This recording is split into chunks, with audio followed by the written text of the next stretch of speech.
across the UK. On DAB+, on your smart speaker, on your smart TV, and on your side. This is Talk.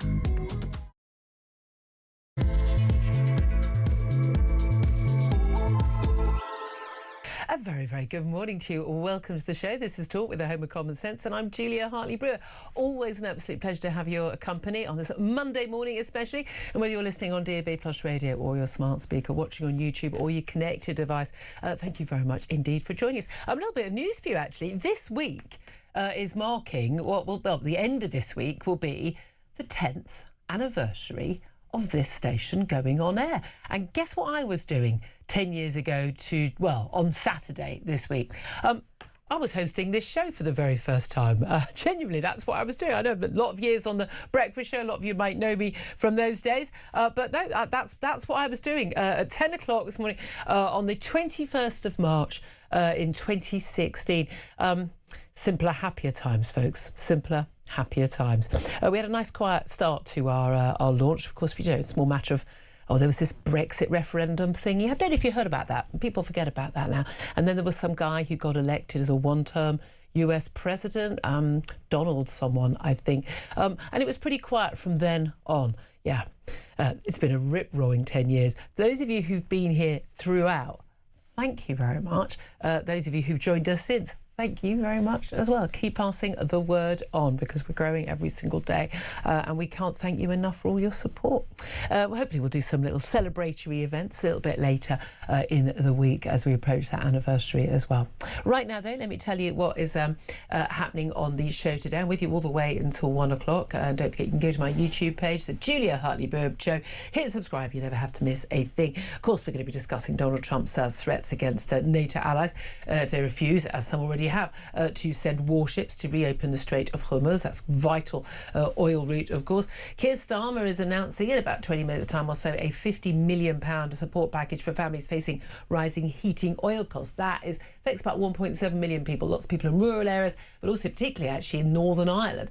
But that's not affected by that energy price cap. So we've seen that go up by, I kid you not, 80% in the last week. Also going to be talking more about that Quds protest that was allowed to go ahead yesterday. It wasn't a march, but it was a rally. Two different sides of the debate on Iran. The good versus the evil, let's call it what it is, on different sides of the Thames, separated by not just the police but a river as well. But of course we had that complete waste of space. Bobby Villan, leading chance of death to the IDF at the Quds hate march, hate protest. We'll be talking about that and plenty more besides. My question to you today, as always, as you know, you get to decide what we talk about. You get to decide what you want to call up again about. And I do want to talk about the cost of living, and we are going to see what is said by Keir Starmer about the help we're going to get, because let's face it, the main help we really need is net zero to be got rid of. But there we are. And indeed, I would say Keir Starmer to be got rid of. But Donald Trump has threatened the future of NATO, saying it will be very bad for NATO if allies don't help the US secure the Strait of Hormuz.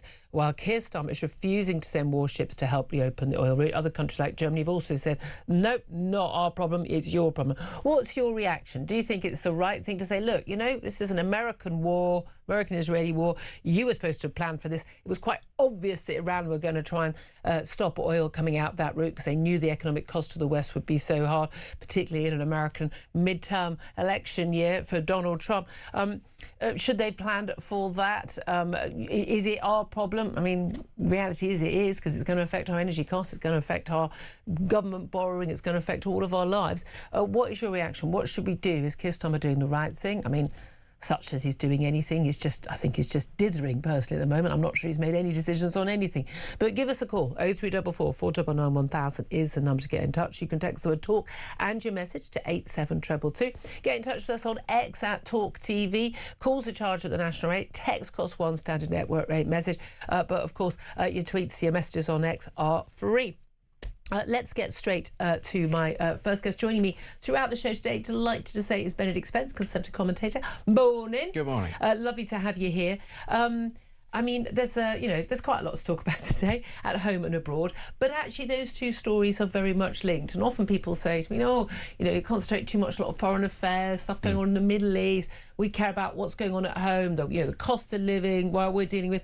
But actually, these two stories are completely and utterly joined at the hip, aren't they? The cost of living is going up because we've got an insane net zero policy because of what has happened in the Middle East, and Iran's move to, I guess, general uncertainty always puts up prices of energy. Everyone starts panicking. But the Straits of Hormuz, where 20% of the world's oil and an awful lot of gas come through, Iran basically controls it. They're mining it. Ships ain't going in it. They've not been going through the Suez Canal for many years. That's added a huge cost. And I think 2 weeks to any tanker going or cargo ship going from east to west or west to east, basically having to go around the Horn of Africa. So you've got you've got extra costs and extra delays there anyway. Big concerns. The oil price keeps fluctuating massively. When Donald Trump says, and he says the future of NATO will be very bad for future of NATO if allies don't help him secure the Strait of Hormuz. He's asked a number of countries, including Germany, France, Britain, and others, to come and basically help patrol that strait to keep the oil moving. Should we or should we not help? It's 6 of one, half dozen of the other. It is our problem, but we are not the ones that have ignited this problem. And Donald Trump can't have his cake and eat it. Sorry to be using all of these sort of cliches, but he can't sort of sit there and say to Europe, well, you're on your own with this Russia thing and you have to look for your own security, and oh, by the way, we're going to strong arm you about Greenland, and then turn around and go, guys, help. That's actually listen, I'm as critical. And also say Ukraine's your problem, it's your backyard. Exactly. I'm as critical of Europe and its defence policy as anybody, but actually we have to be realistic here. Europe isn't in a position to be able to do both of those things, and it doesn't want to turn itself into any more of an unnecessary target than it already is. Now, countries like Germany, the UK, France have huge problems with Islamists as a result of their own insane immigration policies. But that's not to say that they need to ignite situations any further. We already have pretty vile protests going on in this country. Would it potentially get worse if we did intervene, given we had the precedent set by the what was it called, Palestine Action Group, about potentially breaking into military facilities? Might that incentivize people? Well, that's the point. Sorry, not potentially doing so, potentially doing so again. Would that cause another incentive there for other groups to say, well, actually the law might not be as stringent as we think?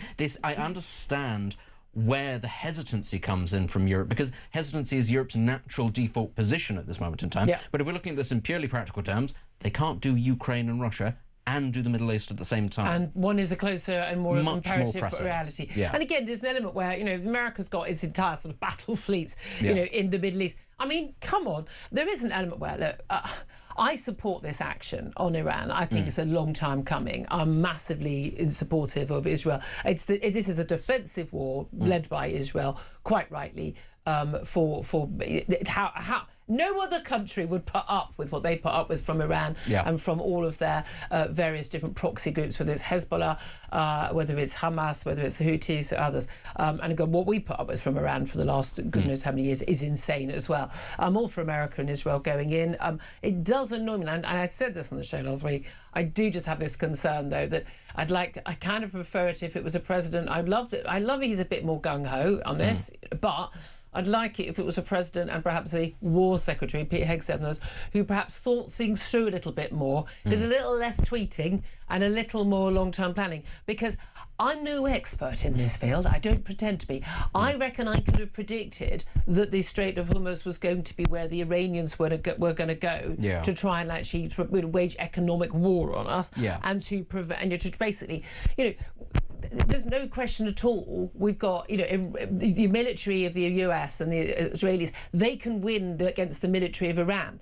But that's different from winning against the economic power that they've got. Oh yeah, and it's very clear that what Iran is doing is sort of lashing out at every sort of potential economic outlook, because what it wants to do is more broadly damage Western interests, but not just Western interests as well. They're fully aware that this is going to damage other countries that also have strong relationships, not necessarily good ones, but strong ones with the United States, because what they want is to apply pressure on the US. They understand that they can't negotiate with them, and they can't really negotiate with Israel, to be honest, but they can inconvenience as many of those external traditional partners as the US has, so that maybe a critical mass of them sort of turn on the US and say, reel it in, and then maybe the US turns to Israel and says, reel it in. But that's always been the problem. The amount of influence, and I know that it's a real conspiracy theory in the US about how much influence Israel has on the US and vice versa. The reality is Israel exists to give Jewish people security and a degree of strategic autonomy so that even the world superpower cannot strong-arm it and say, stop what you're doing, stop defending yourself. The US can only put so much pressure on Israel. But at the end of the day, Israel does rely on the US for a lot of its military capability. But at the end of the day, also, Israel needs to know that they can keep their own people alive. And at the end of the day, you're looking at a regime that wanted to get nuclear weapons, was very close to it, and it can be so, how do you know? I mean, they would enrich uranium to 60%. You don't do that unless you're trying to get a nuclear weapon. The help they're getting from Russia and from China, North Korea, absolutely a risk. And once the nutters have got nuclear weapons, all bets are off. It's not a negotiating position then. It's not a defensive, well, you can't come for me because I've got a nuclear weapon and I will retaliate. It's a, we are going to nuke Israel. They are that mad, and that cannot be allowed to happen. There's no doubt at all. Look, we're seeing spiraling prices here in the UK. We've got energy, people's petrol, diesel cars.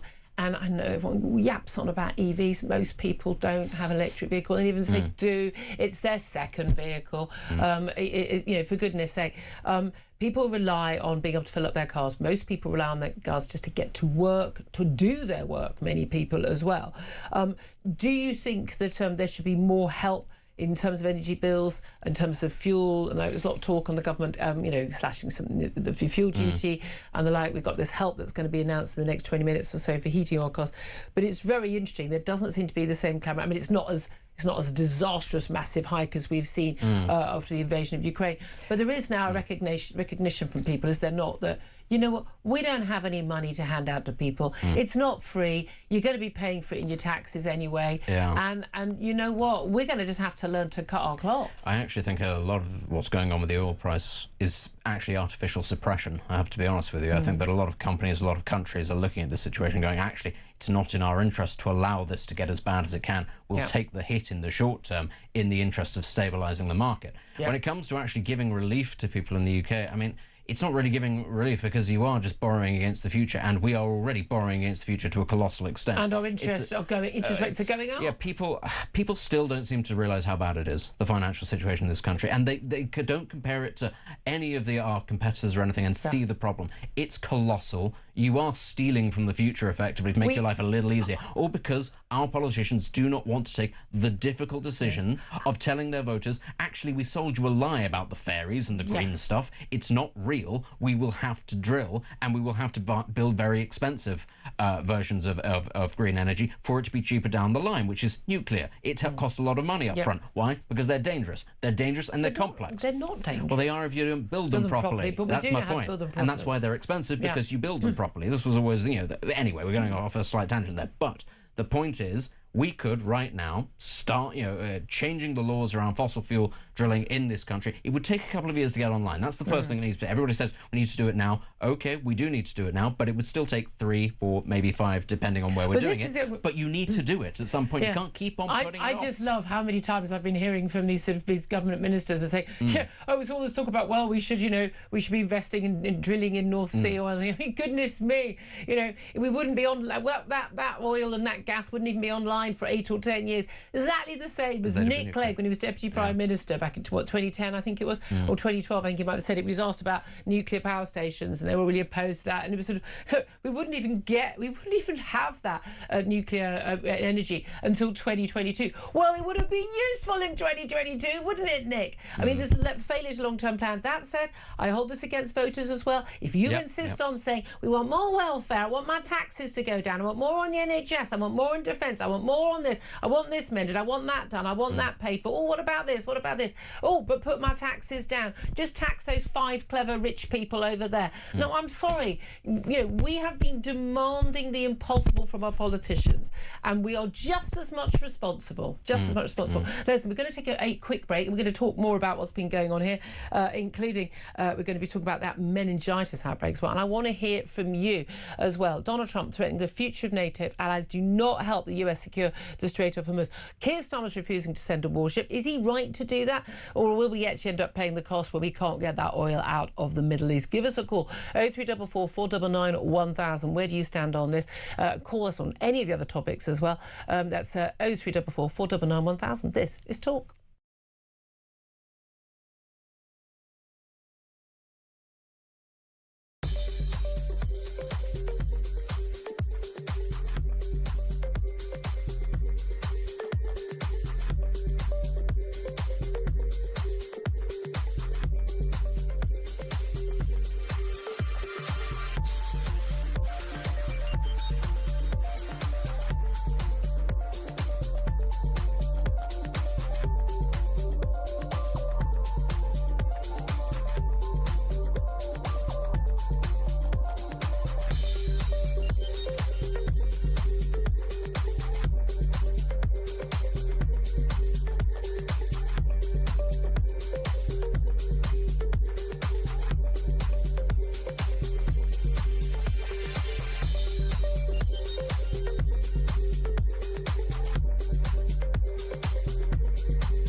Spanish people are not being able to have children because there is a huge burden on them to pay huge taxes. There are low salaries, so it's very difficult. They can't buy a house or an apartment. Absolutely. This population that is coming in, they're taking over the welfare system. So housing goes to them. They have priority for benefits. Just last week, there was a royal decree that came out where anyone, legal or illegal, will be able to enjoy free healthcare.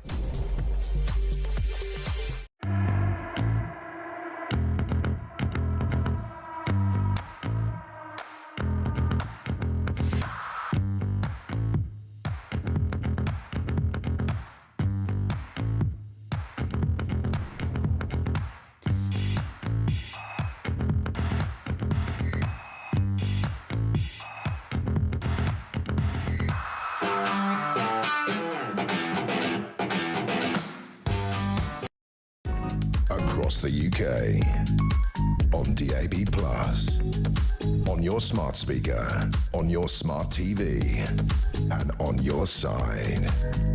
This is Talk. Good morning, welcome back. 10:20 is the time. This is Talk, the home of common sense, for me, Julia Hartley-Brewer. Benedict Spence also still with me. Benedict, can we just quickly also talk about, relation, again, everything's been relation to Iran right now. We had that Al-Quds rally. It was a rally on the banks of the Thames, basically, on the South Bank, and they had an alternative, anti-rally on the other side of the river to keep people apart. The actual march was cancelled. It's been going on 40 years, and this is basically an Iranian-backed, former Ayatollah Khomeini organised annual march, which is basically, it's a We Hate Jews march. They call it Al-Quds, which means Jerusalem. And it's basically, they claim it's pro-Palestine, but like a lot of these pro-Palestine things, it's just code for it's not even we hate Israel, we hate Jews. Just say it. Just say the quiet bit out loud, guys. We'd respect you more. We'd respect you not at all. But of course, we've got Israeli, pro-Jewish, pro-Israeli groups on the other side of the river, but also Iranians, who were desperately happy about the fact that Khomeini has been killed and others. Bobby Villan, him of Glasgow fame. He really needs a beard trim. I don't know. He's just not earning any money anymore. He just turns up. He turns up to free gigs now. But he was leading. Of course, he was. Chance of death to the IDF. Rather painful. to have to hear that again. Bearing in mind, again, would you say death to the French army? Death to... I mean... I think that's possibly the wrong example. That was the wrong example. But no, I'm just saying... And again, I believe in freedom of speech, and he's not calling for the individual death as one particular individual person. I mean, but it's because it's a conscripted army, and you see these... They're kids, a lot of these people. You know, they're 20-year-olds, for goodness sake. They go back home to their parents at weekends, for goodness sake. We was investigated after Glasgow for this as a hate crime, and apparently it isn't. Apparently the CPS doesn't think it passes the threshold. Do you think it does or not?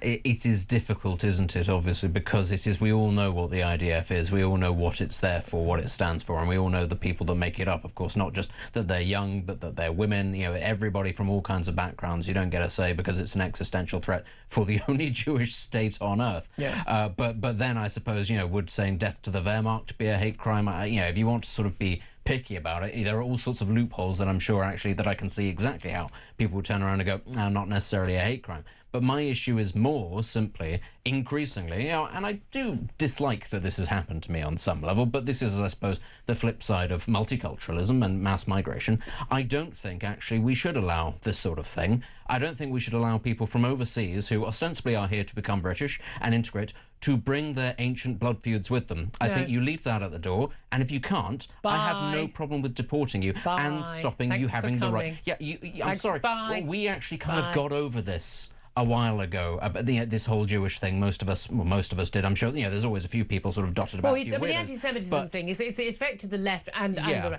But basically, we have imported that from countries where anti-Semitism is the norm, or where, particularly from largely Muslim countries. I'm sorry, in the Middle East, anti-Semitism is absolutely the norm. Yeah, this is a very different kind of anti-Semitism to the one that we used to have in this country, you know, all those years ago. I've got no problem with saying, no, you people actually shouldn't have a right to be here. Like, quite simply, I don't think you have. I think if you break that social contract, I think it's perfectly fine. Yes, if you bring for your us to sectarian battles. And, this, I'm afraid, is going to be very controversial. I also think it's intergenerational. I think if you are born in this country, but you're a dual national, and you have a particular view about Jews, I have no problem with stripping you of your passport, because we have set that, you know, that standard now that we can do that, and sending you back to the country that is perhaps a little more liberal on your Jew hatred. So I'm fine with that. I'm really okay with that. I would have a few years ago have gone, no, you can't be stripping passports from people, that sort of thing. Increasingly, I look at the critical mass, the sheer number of people, and I go, it's a threat to them, and I'm not okay with it. I have to say, I mean, I've just got a very, very big issue with people. I mean, again, you've got a right to march in the street, but if you're marching for a regime which has just bombed a British military base, you know, without us being involved at all, in Cyprus. I'm sorry, that's an act of war. And again, I don't think we had people marching for Hitler in Germany during the Second World War. I'm sorry, I just simply think that is just... That's not... it's a difficult one for me, because I do generally go on the side, like, even no matter how much I hate what someone say, freedom of speech, and freedom of protest. But I do think they are, as with the marches, the pro-Palestinian, the Gaza, the lies. You know, okay, you can have your march, but you can't have people shouting death to the IDF. You can have your march, but you can't have, you know, swastikas and goodness knows. You can't have claims about Jews controlling everything. These are clearly anti-Semitic tropes. We need to be clear about that. So much more to talk about. I want to hear your thoughts. So 344 499 1000 is the number to call. Lots of you getting in touch about Donald Trump threatening the future of NATO. I mean, he does that, you know, on the day with a Y in it, doesn't he? But he says this time it's if allies don't help the US secure the Strait of Hormuz. He's like, you know, you're the ones who need the oil. Bearing in mind, America rather more self-sufficient in oil and gas than we are. What's your reaction? Let's go to Ken, who's in Manchester. Hello, Ken. Hi, Julia. Hello. Julia, my point is, my point on this is it's our problem twofold. Firstly, we're not drilling in the North Sea, so we've been more self-sufficient. And the second point is that how much are we losing from tankers not going through the Straits of Hormuz?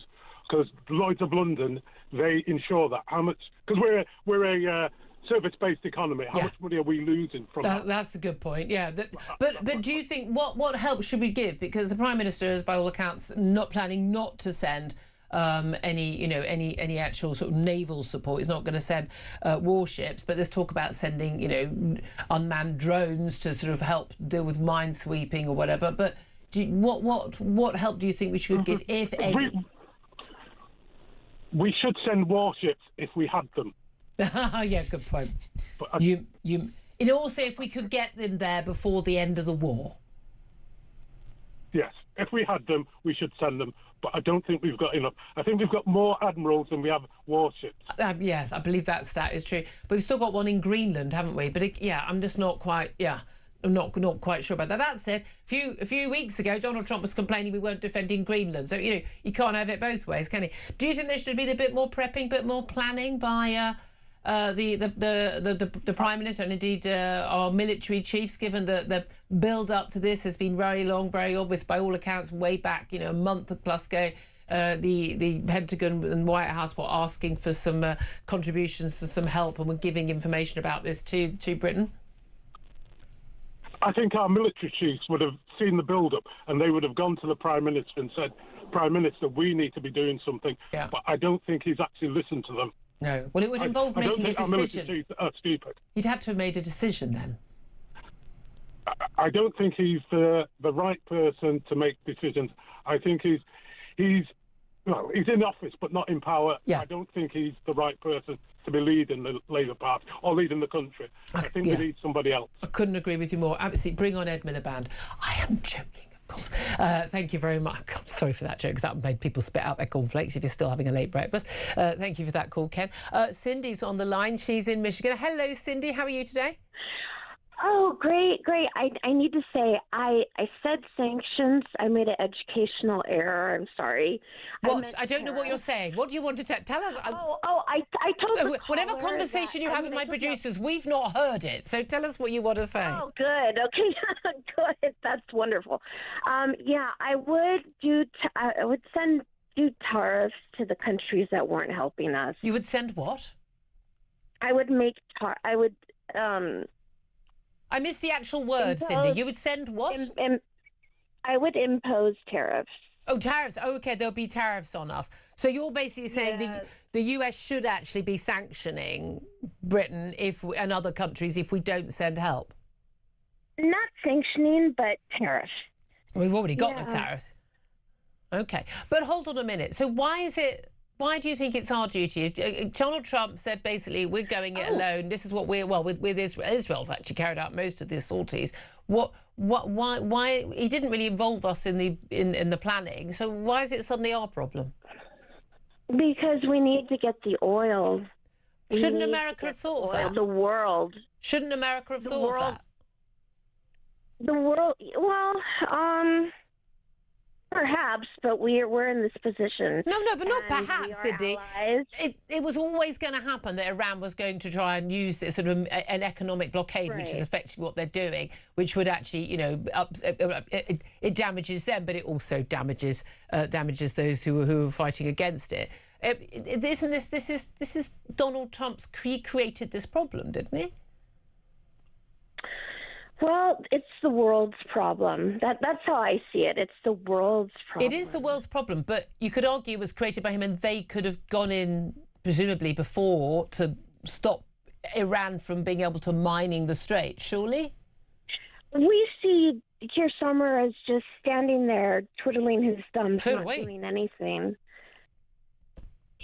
Okay, but here's the thing, Cindy. I think we should be stepping up, but I'm old-fashioned like that. But only a little while ago, Donald Trump was saying, this is about spheres of influence. Ukraine, Europe, that's your problem. It's not on our back door; it's on your back door. He wants to deal with, Greenland. He wants to deal with other big issues. Biggest ally in the Middle East, of course, Israel. He wants to go in on Iran. I'm all in favour of him doing that, but he's saying that that's his thing. Why is it, why is he making it Europe's problem? I think because you need the oil. Ed Miliband is just not being responsible. Yeah, I agree with you. But that's a problem created by Donald Trump, you could argue. You could argue that. What I would say if I were the president, I would say, the world needs oil. We need to do something now. Now is the time. Mm-hmm. But could have done it to prevent it. So he's created a problem which he didn't need to create. Because I'm all in favour of going into Iran, of attacking Iran, but he could have done more to protect those straits. This is a failure of war planning, and now we're going to be asked to help pick up the pieces. I wouldn't say pick up the pieces, but give some support, something, as opposed to what Keir Starmer is doing, which we see as nothing. Okay, well, I mean, you don't have to say it's nothing. It is nothing.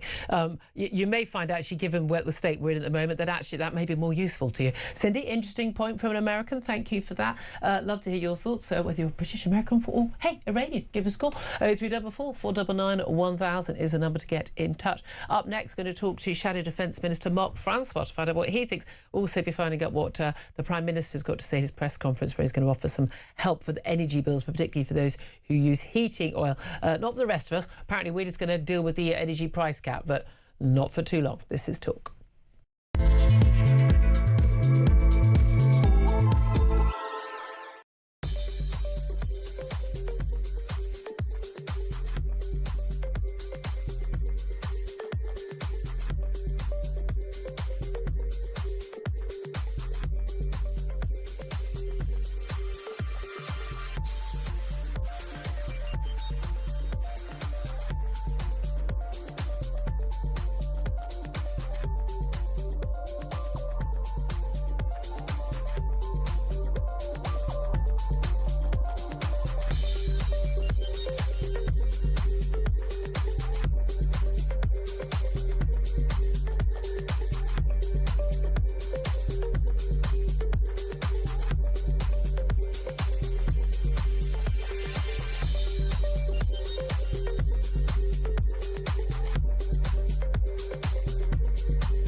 Across the UK, on DAB+, on your smart speaker, on your smart TV, and on your side.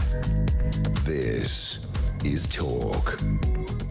This is indeed Talk, the Home of Common Sense. For me, Julia Hartley-Brewer. 10:34 is the time. Just to let you know, the Prime Minister is holding a press conference at number 10, and he is talking about, well, we're not going to be getting involved into the war in the Middle East. He's also been saying the UK will not be drawn into a wider war, and that any action that Britain takes will be based on national interests. This is what ministers have been saying this morning and were saying over the weekend as well. We're being the latest, as he says it right now. I'm delighted to welcome Conservative Shadow Defence Minister Mark Francois MP to the show. Very good morning to you, Mark. Good morning, Julia. Thank you very much for joining us. Is the Prime Minister right to say that we don't want to be drawn into a wider war? Well, I'm afraid Trotsky once said, you may not be interested in war, but war may be interested in you. And Iranian proxies, Hezbollah, have already attacked an RAF airbase at RAF Akrotiri in Cyprus. We should have allowed the Americans to use the runways at Diego Garcia and RAF Fairford for the initial strikes. Yeah. Starmer said no, then he said yes, he flip-flopped, so he ended up enraging absolutely everybody. Yeah, that's kind of what he does, yeah. Yeah, well, and he's kind of carrying on doing it in terms of warships. So we are now finally dispatching a destroyer, HMS Dragon, and we wish her and her crew safe Did HMS Dragon due to arrive in the Med today, tomorrow? Well, the government rightfully, because she's a warship going into a war zone, are being a bit vague about the day that she finally turns up. And I understand operationally the need to do that. But we can say that she should have left far earlier. It took too long to prepare that ship. And we also had a mine hunting capability at Bahrain. Yeah. And in January, our last mine hunter, HMS Middleton, was withdrawn by Labour because, and your viewers may not know this, they have a policy for £2.6 billion of in-year cuts to the operational part of the defence budget. So as part of that, they withdrew this last mine hunter, which we had in place. Yeah.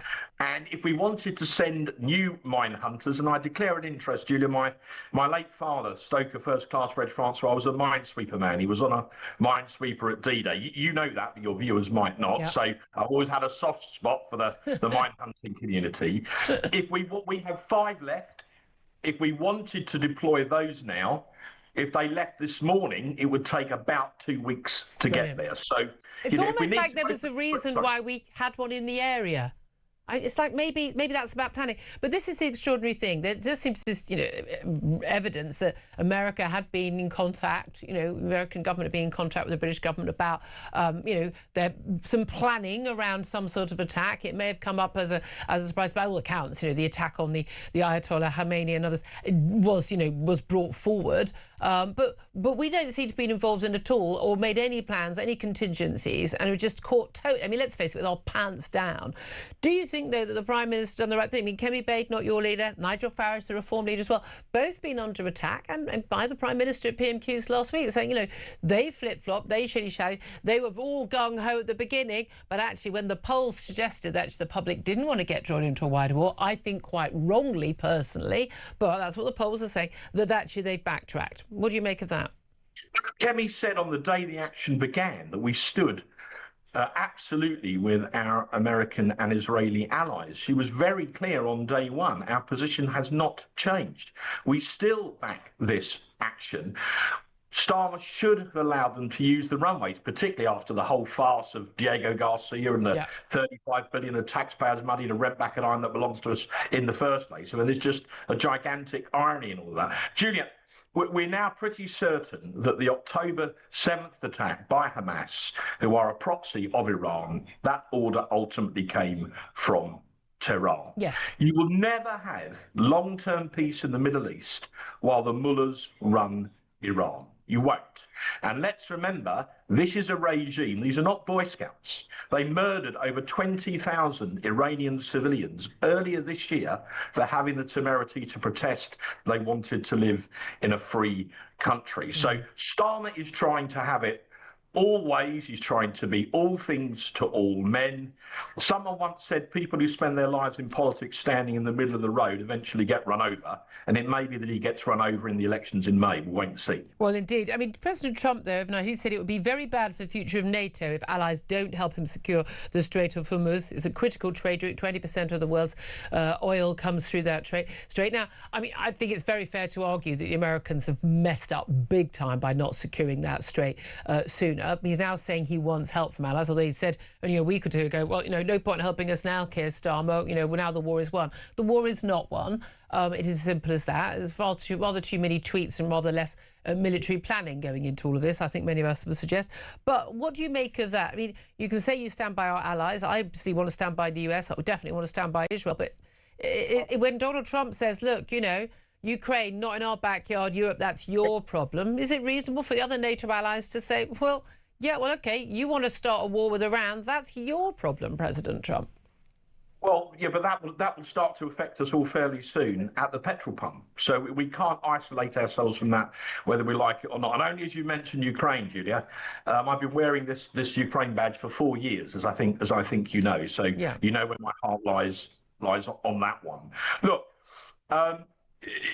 I've been to lots of military seminars and things down the years where everyone said if you attack Iran, they will mine the Straits of Hormuz.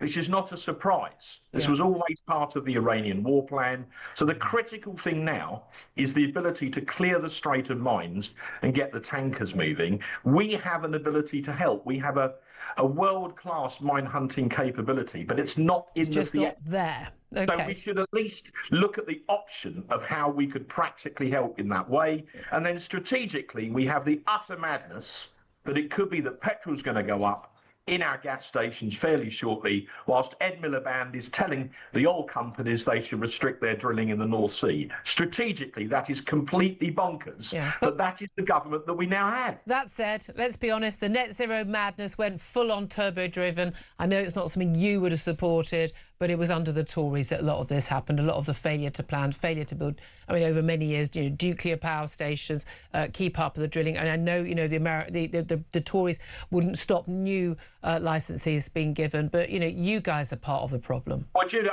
sorry, if I may, you've just made the critical difference. We could argue our record on net zero, and I think, I don't think we can argue it. It was dire. No, look, Miliband, we could be drilling more oil in the North Sea today, and Ed Miliband, as a policy of the Labour government, is stopping that from happening. Yeah. At the same time, your argument is that he's madder than we were. But you guys were mad too. You guys have got to take responsibility. Any of the oil and gas that we'd have now would have been drilled during the Tory years, and you guys had insane net zero policies. I'm sure that you at the time were going, "This is all madness," but it was Tory party policy. Well, Julia, I'm not going to get into any kind of contest about whether anyone is madder than Ed Miliband, because that's a bet you're never going to win. It just genuinely still terrifies me. You can go on national television and we find out he's actually in the government. Terrifying. Are you concerned at all that our policy on the Middle East is being determined not by what Keir Starmer says is our national interest, but is actually being determined by the slippage of votes from Labour to the hard left, the Your Party, and particularly now also to the Green Party under Zach Polanski, who have got a virulently anti-Israel stance, anti-US stance. And are you concerned that our policy is no longer about national self-interest, long-term strategic allies and the like, but more about, worrying about voters in local elections in northern cities among Muslim communities?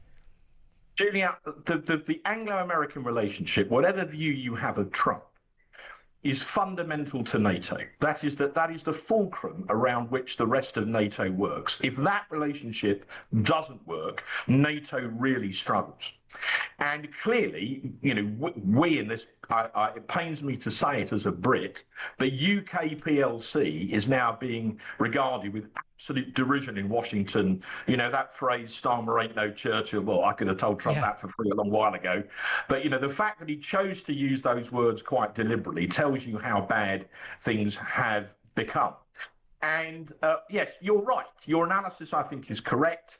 Starmer is not being driven by the national interest. He's being driven by the result of the Gorton and Denton by-election. And this is not about our national interest. This is about Sir Keir Starmer's personal survival. That's what this press conference this morning is about. He is terrified that if the pundits are right, and Labour do very badly in the Scottish Parliament and Welsh national elections and in the local elections in England, now that we've been deigned to allow to have some, that his backbenchers will come for him. Only time will tell, but he is now playing to them and to a left-wing vote in this country, and history shows that is a mistake. Indeed. The Prime Minister's just been talking about his priorities. He says our priority is always the national interest. And he said in terms of our objectives throughout this conflict, the Prime Minister has said, first, we will protect our people in the region. Second, while taking the necessary action to defend ourselves and our allies, we will not be drawn into the wider war. Third, we will keep working towards a swift resolution that brings security and stability back to the region, stops the Iranian threat to its neighbours. He's talked about the worst of it is the cost of living back here at home. Should there be... I do apologise. Should there be a bailout at all for people over their energy bills? So I understand it. Those most directly affected in the short term are those who rely on heating oil. Yeah. And we're going to see, apparently the PM is actually going to come to Parliament this afternoon and make a statement, so MPs can question him. They might want to question him on a few other things, including Lord Mandelson, because it looks like he's not been entirely candid with the House of Commons. He's lied to the House of Commons. End of. He should resign on that basis alone. Well, good luck with that. And but we do have defence questions before that at 2:30, and we in the shadow defence team will be pushing the government very hard on what they're going to do about the situation in the Straits of Hormuz, and we'll see what we manage to discern from those exchanges at 2:30 onwards this afternoon. But coming back to your wider point, he is now the most unpopular Prime Minister since modern records began. And the Labour Party are on the ropes. They're facing, again, if the pollsters are right, a drubbing in May. And everything that he now does has to be seen in that context. And this press conference this morning is clearly part of that wider narrative. Okay. Just finally, again, it's amazing how many of the stories in news are in relation to Iran, whether it's the cost of living, whether it's our defence spending and our commitment and but also this Al-Quds rally, not a march, that took place yesterday. It was allowed to go ahead after the Met Police said that we can't have a protest march through London. There were protests against the protests as well. But the Al-Quds march, which is thinly veiled anti-Israel, anti-Jewish, both of those things, protest takes place every year at the behest of the Iranian regime. They featured, for no good reason at all, Bobby Villan, him, of course, of Glastonbury fame, once again leading chants of death to the IDF. Last time he was investigated by the police, the CPS said, well, it doesn't pass the threshold for criminal prosecution. He's being investigated again. Should the chant of death to the IDF be something that was regarded as a criminal chant in this country? Well, you might remember that an Irish Republican band called Kneecap were videoed at a concert saying, kill your local Tory MP. Yeah. And that was considered not to be an offence after it was investigated. I mean, I thought in this country, you make a death threat to someone, you're breaking the law. But apparently... Well, and a clear incitement to violence. The authorities deemed that not to be. And, I feel strongly on that, Julia, because of what happened to my great friend Sir David Amess, who was murdered by an Islamist extremist who'd been radicalised. So just because they stood still and weren't walking and then said it wasn't a march, I mean, that's sophistry. Yeah. And I'm a great believer in free speech. But Margaret Thatcher used to say, I believe in a free society under a rule of law. And you can't interpret the law differently for different cultural and ethnic groups. Yeah. So I fear that there's a bit of that going on, but it's also going on in the wider context of what I was saying earlier. Keir Starmer, after Gorton and Denton, is running scared, and everyone in this country can see it. Thank you very much for joining us, Conservative MP, Shadow Defence Minister Mark Francois there. Benedict Spence, your thoughts, what you had to say? I mean, I'm just, the whole thing about, the sort of the irritation that we have to put up with these sort of bands and these musicians that are not even that if they were particularly famous, it would make anything particularly better. But the fact that we're subjected to this, and it's all sort of done in the name of free speech, I think that the example that's given there, sort of chanting death to your local Tory MP, or, to kill your Tory MP or whatever it was, in the context of a Tory MP having been murdered by an Islamist, the fact that therefore we're still sort of splitting hairs about, well, does this count as incitement, does this not count as incitement? I'm sorry. You can't be prosecuting Lucy Connolly and putting her behind bars for that long and not prosecuting that. You simply on show can't. are just insane. And I think there's no question. People see this, the public see this, and they get it into their heads, oh, there might be a double standard. There might even be two tiers. Apparently we feel there's two-tier policing. No, we don't. Yeah. We know there is. 10:49 is the time. This is going to talk to you, actually, Chris Phipps, former head of the National Counter-Terrorism Security Office, about that exact story. Up next, this is Talk.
Spanish people are not being able to have children because there is a huge burden on them to pay huge taxes. There are low salaries, so it's very difficult. They can't buy a house or an apartment.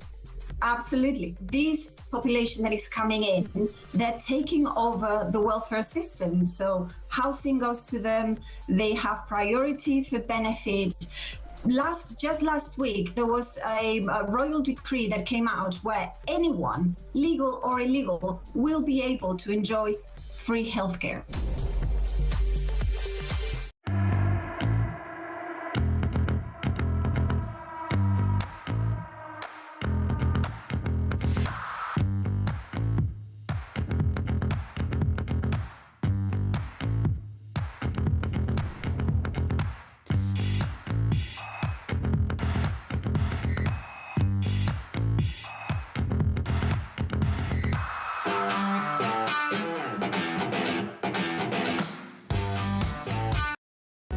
Across the UK, on DAB+, on your smart speaker, on your smart TV, and on your side. This is Talk. This is Talk, the home of common sense, with me, Julia Hartley-Brewer. 10:52 is the time. Let's talk right now more about this ridiculous character, Bobby Villan, who was shouting death, death to the IDF once again. Oh, he hadn't done it enough at Glastonbury, but instead he was doing the Quds rally yesterday. It did go ahead, not a march, but it was a rally, big counter-protest as well. Let's find out what Chris Phillips makes of it. He's a former head of the National Counter-Terrorism Security Office. Good morning to you, Chris. Good morning, Julia. Thank you very much for joining us. What do you think, first of all, about this protest going ahead? I mean, there was something like 1,000 police who are on duty, and the rally against the Al-Quds March, which of course is basically in support of the Iranian regime. That was on the other side of the river, but they all separated. Major policing operation. Although the actual march was banned, it had to be a static rally. Looked at actually not as many people turned up as perhaps anyone was expecting. But the fact that we've got people like Bobby Villan shouting death, death to the IDF, and apparently the police don't really think that that's a matter for them. Well, who would have heard of Bobby Villan if he hadn't have done these? Exactly. That's a simple thing. He's getting himself famous by doing this kind of behaviour, and he knows that. I mean, what I would say is that the police are effectively in the hands of the prosecutors. Back in the 80s, the police would take their own prosecutions and would live or die by that. Nowadays, the CPS tell them what is an offence and what isn't an offence and what passes muster to go before a court. And they are hamstrung by that. There's no doubt about it. But I would say as well, Mark Francois was talking about legislation. His government has been in were the legislators for 14 years. There should be laws that allow the police to deal with this kind of behaviour. Yeah. It's this hasn't just happened. But it's very difficult, isn't it? Because he's talking about another country's army. He feels strongly against it. Again, if you sat down with Bobby Villan, he was actually able to have a sensible conversation with him about some actual facts, and actually let's go with some proof and some facts. I mean, his argument is rather undermined. He'll be, this is an army that's committed genocide. I mean, just complete, utter, made-up, stupid TikTok nonsense, spouted, yes, by the United Nations, but absolutely verifiably untrue. But if you genuinely believe that, which he probably does, I don't know, he may just be doing the whole thing for effect, a lot of them do that, then you would think that army should be killed, in which case, is that an unreasonable thing? He's not saying kill this person here who's a conscript to the IDF. He's saying kill the IDF, an overseas army. Should that be illegal, or should that be part of someone's freedom of speech? Well, and this is what the legislators need to make a decision on, and clearly at the moment it is free speech. What I would say is the government have also failed to prescribe the Iranian militia. Islamic Revolutionary Guard Corps. Yes. I mean, they've not been prescribed. Well, America has, other countries have, and I know there are issues with it in that they are part of the state infrastructure effectively. But for goodness sake, we've seen what they've been up to in Iran. We've got so many Iranian people over here that have got links to families that have told us what they get up to. We've seen it on the videos. We should be prescribing them. Yeah, it is extraordinary, this failure to act. I mean, we're going to be talking to a guest a little bit later in the show at midday, Matt Goodwin, who's talking about this broken Britain and this suicidal empathy from our political classes, I would say from academia, the police, the media as well. This sort of suicidal empathy, this sort of, well, we must understand that different people feel different ways. Like, that must make policing very difficult when you haven't got a society which largely shares the same, not necessarily the same views, but the same values about right and wrong and what should be legal and what should not be legal. How difficult a sort of a tightrope is that to walk if you're in counter-terrorism?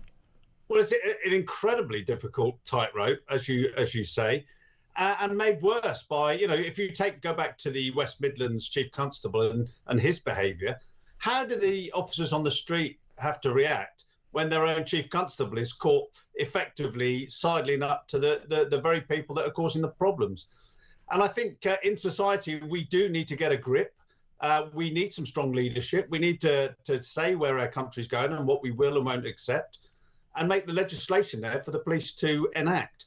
And this politicisation of policing has just made things so much worse. And that's incredibly dangerous, isn't it? We've seen it, it was happening long before the Southport riots, but certainly ever since those in the summer of 2024, we see this play out. And that's where a lot of people, I don't understand, and you can, what Lucy Connolly wrote was a horrible, horrible tweet. And, I don't condone what she wrote at all. But how Lucy Connolly's tweet could merit her being arrested, not allowed bail, and she pleaded guilty because, again, she believed that she wasn't going to get a trial before the date when she would likely get out if she pleaded guilty. She wanted to get back to her daughter.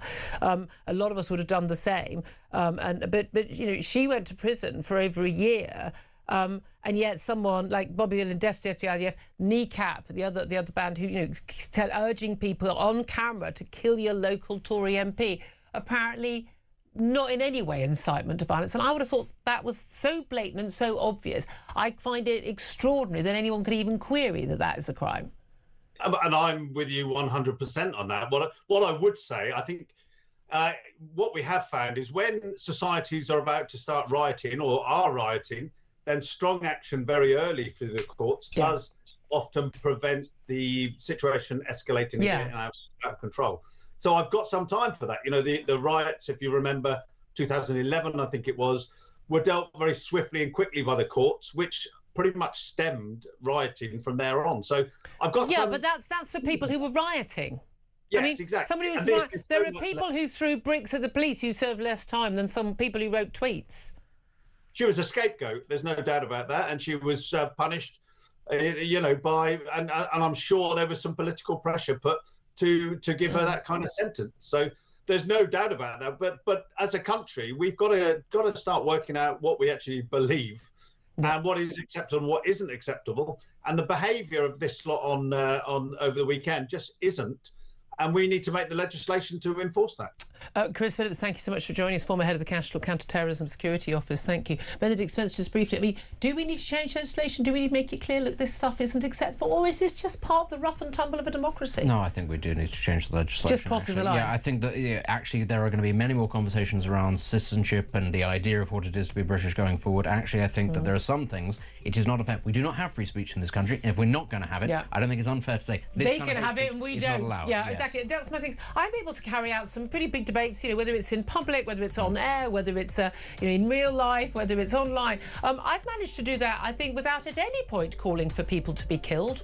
Well done you. It's rather harder it's than not you think. It's not actually that difficult. But there we are. So much more to talk about. I want to hear your thoughts. Should we be joining America's forces in the Strait of Hormuz? Get in touch. This is Talk.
across the UK, on DAB+, on your smart speaker, on your smart TV, and on your side. This is Talk.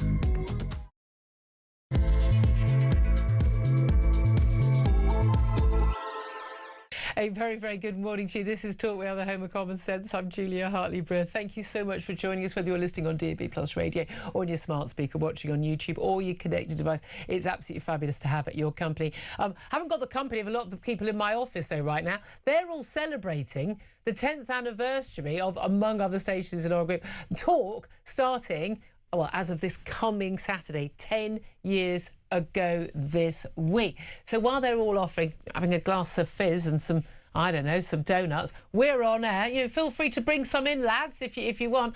But I just want to say a huge thank you to you, because you're the people who really, really matter to what we do it for. I've been on air, genuinely, in this show, I was on air at 10 o'clock it's the 21st of March in 2016. As I pointed out a little earlier, we've had a very quiet run since then. I mean, there was this referendum that no one talks about, very little impact. No one really talked about it, but we talked about it a little bit on the show. And then there was some bloke who got elected president of the United States, and it all just got quieter from there on in. You couldn't have predicted any of it, could you? But it's been a rip-roaring ride here the last 10 years, and to all of those of us who've been joining us from the very start, a huge, huge thank you. I'd like to point out that my tech op, he presses the buttons. He just presses the buttons. He's going to be really cross with me. Mark has been with me since day one. He's the only man contractually obliged to listen to me, same as my husband. Mark, thank you. He has to look at me. No, my husband doesn't look at me, don't worry. Anyway, thank you very much indeed to you, and indeed to Mark, who's been here all the way along as well. I mean, seriously, 10 years, you could have murdered me and gotten out quicker, Mark.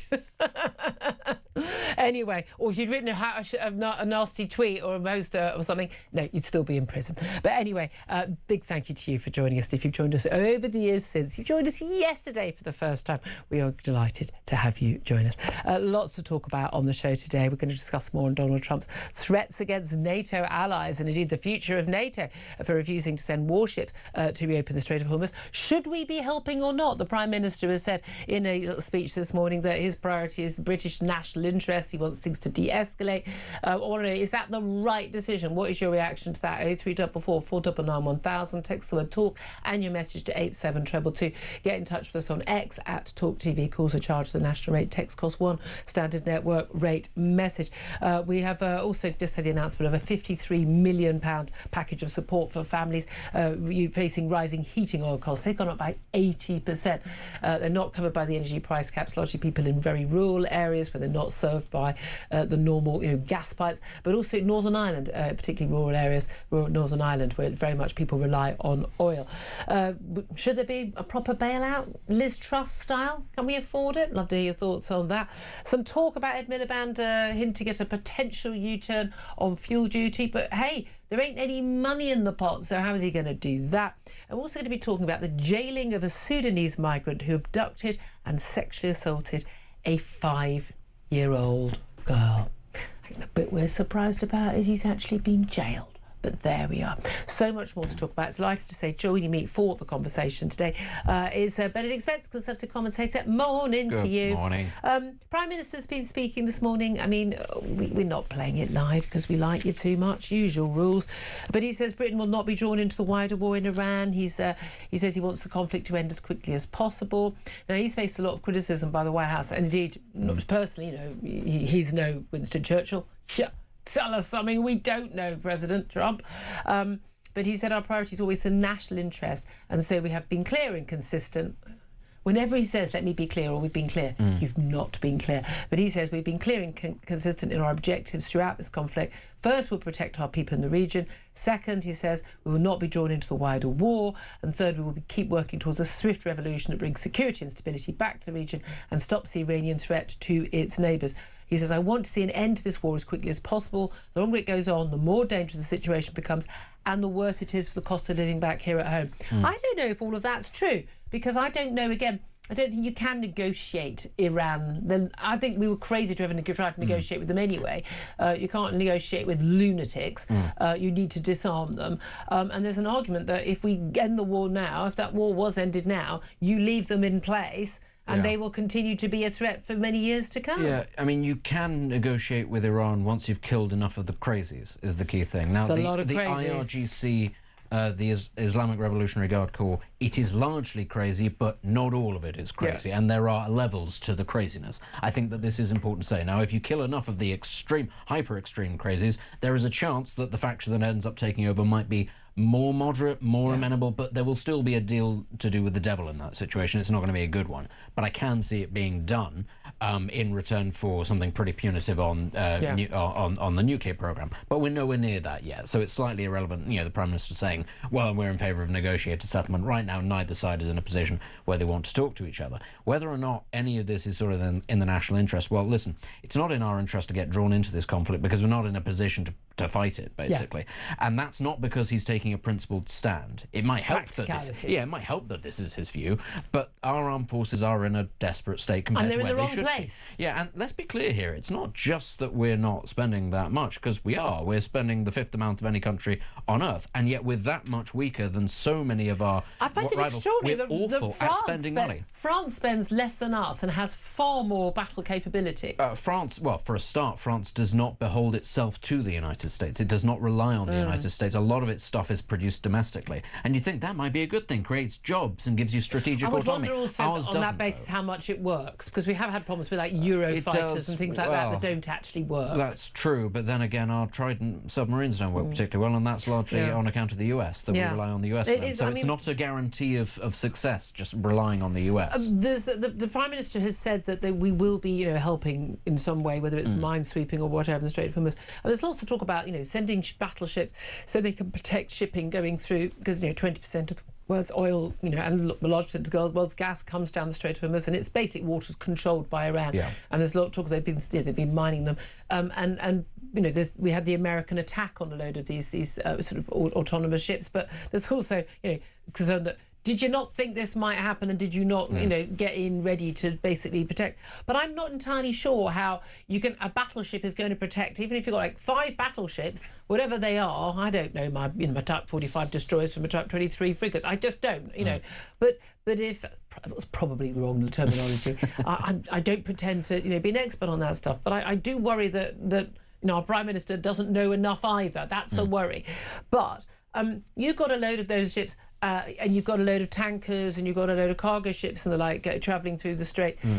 Reality is, an unmanned drone can get past a lot of that technical capability. We've seen that as part of the issue. That's what we've seen. The new technology in the war in Ukraine.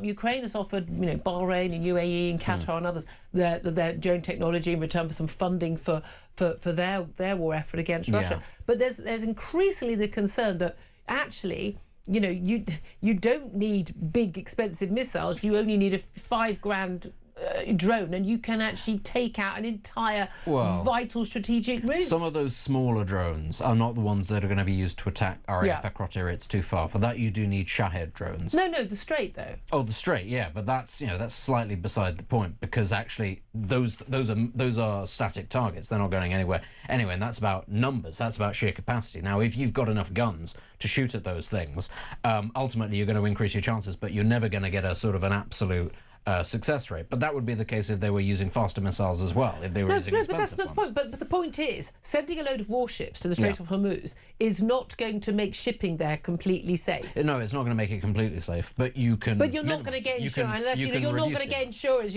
No one's going to be on that tanker if it's not safe. But what you can do, depending on again the type of ship it is you can hit the production facilities that they're actually using to manufacture these drones, and also the launch sites. So if you make it impossible for them to be sat on the bank because you're bombarding. That was why they hit this island as well. Yeah, that's what they did with Karg. And if you do that, as well as just trying to take pot shots at these things, which is a bit like a bit of a lottery. But actually, if you're focusing on where they're being launched from in the first place, I mean that's what's kind of done for the Houthis now, because the Houthis were firing things off, and now you notice they're not to the same extent at all, because the Israelis and the US just went, okay, well let's go to the source of the problem and bomb those positions. But a lot of tankers have still not been using the Suez Canal. Apparently, of course, we're due to return apparently in the next week or so. Well, that's not happening either. I mean, this has a massive impact. But this is it. There are two different wars being fought. Well, like you say, same with like Israel and Hamas. The Israel was fighting a military war. Hamas was fighting a PR war on social media and winning it, by the way.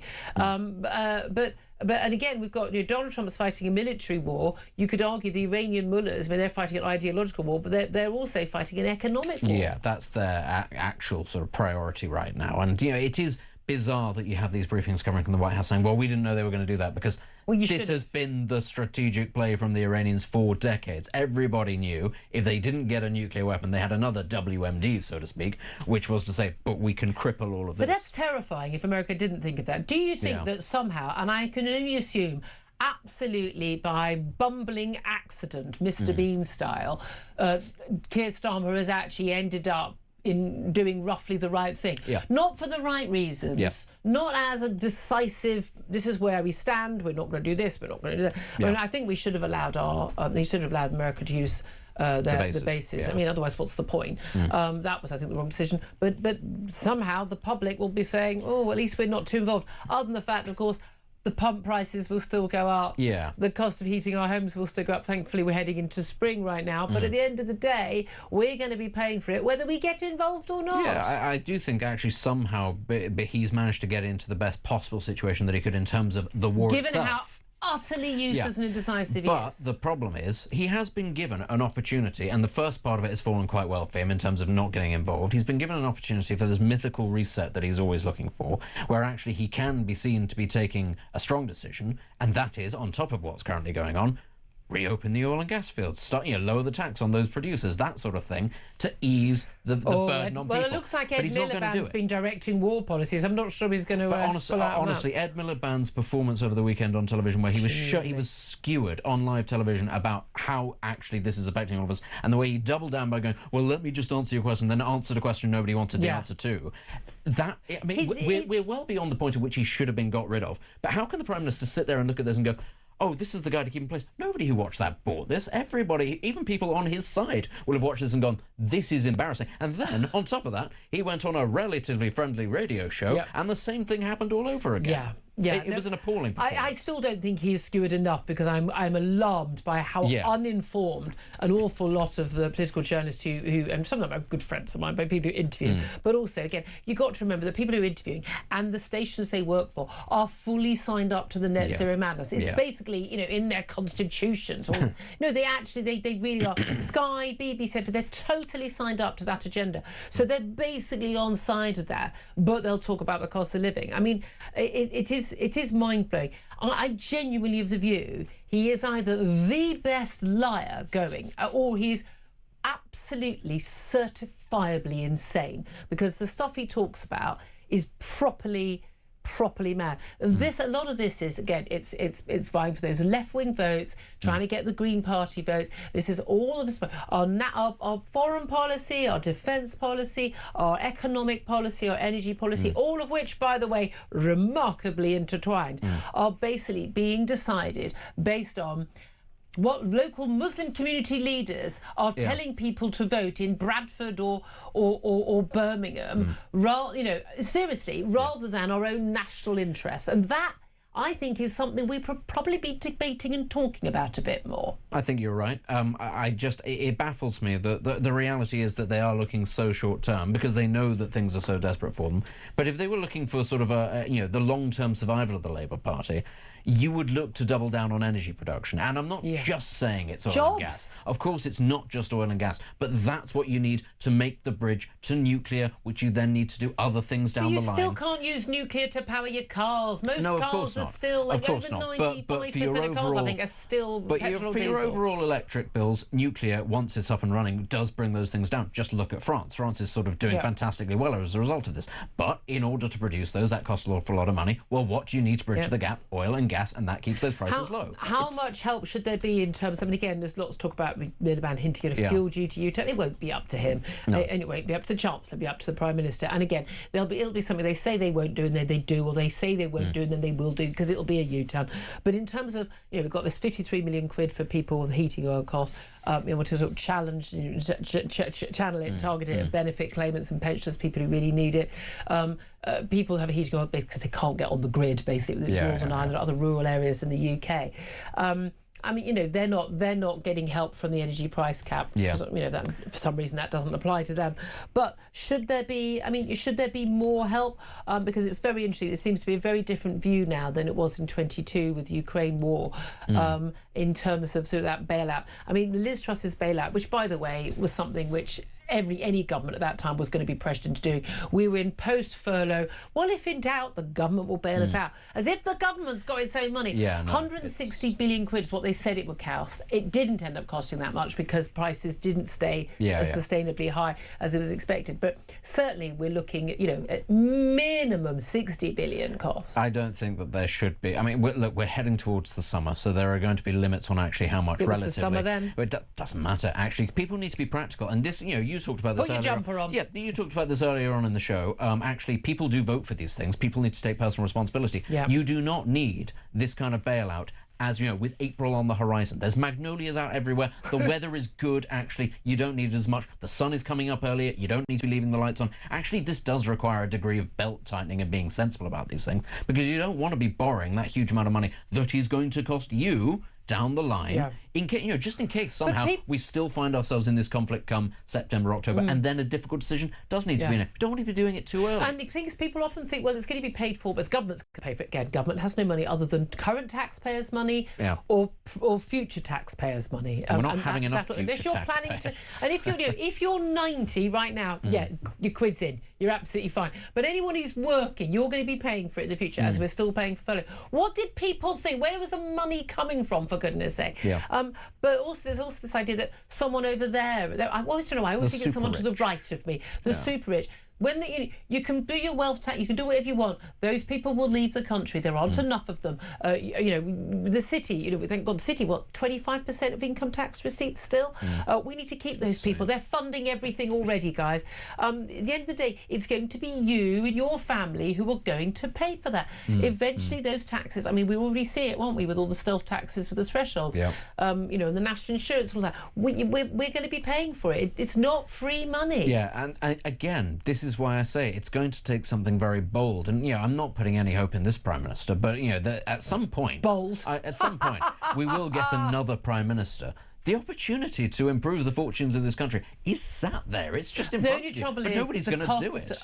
The cost is going to be so great in the short term, and this is the difference where this is where democracy does fall down, when there's a dishonesty between politicians and voters about what things really cost and what we should do long term. But also it's where the likes of the Xi Jinpings and the Putin. You can do what Putin. He totally lives on the never. I mean, every bit of penny is sitting in a Swiss bank account for him somewhere.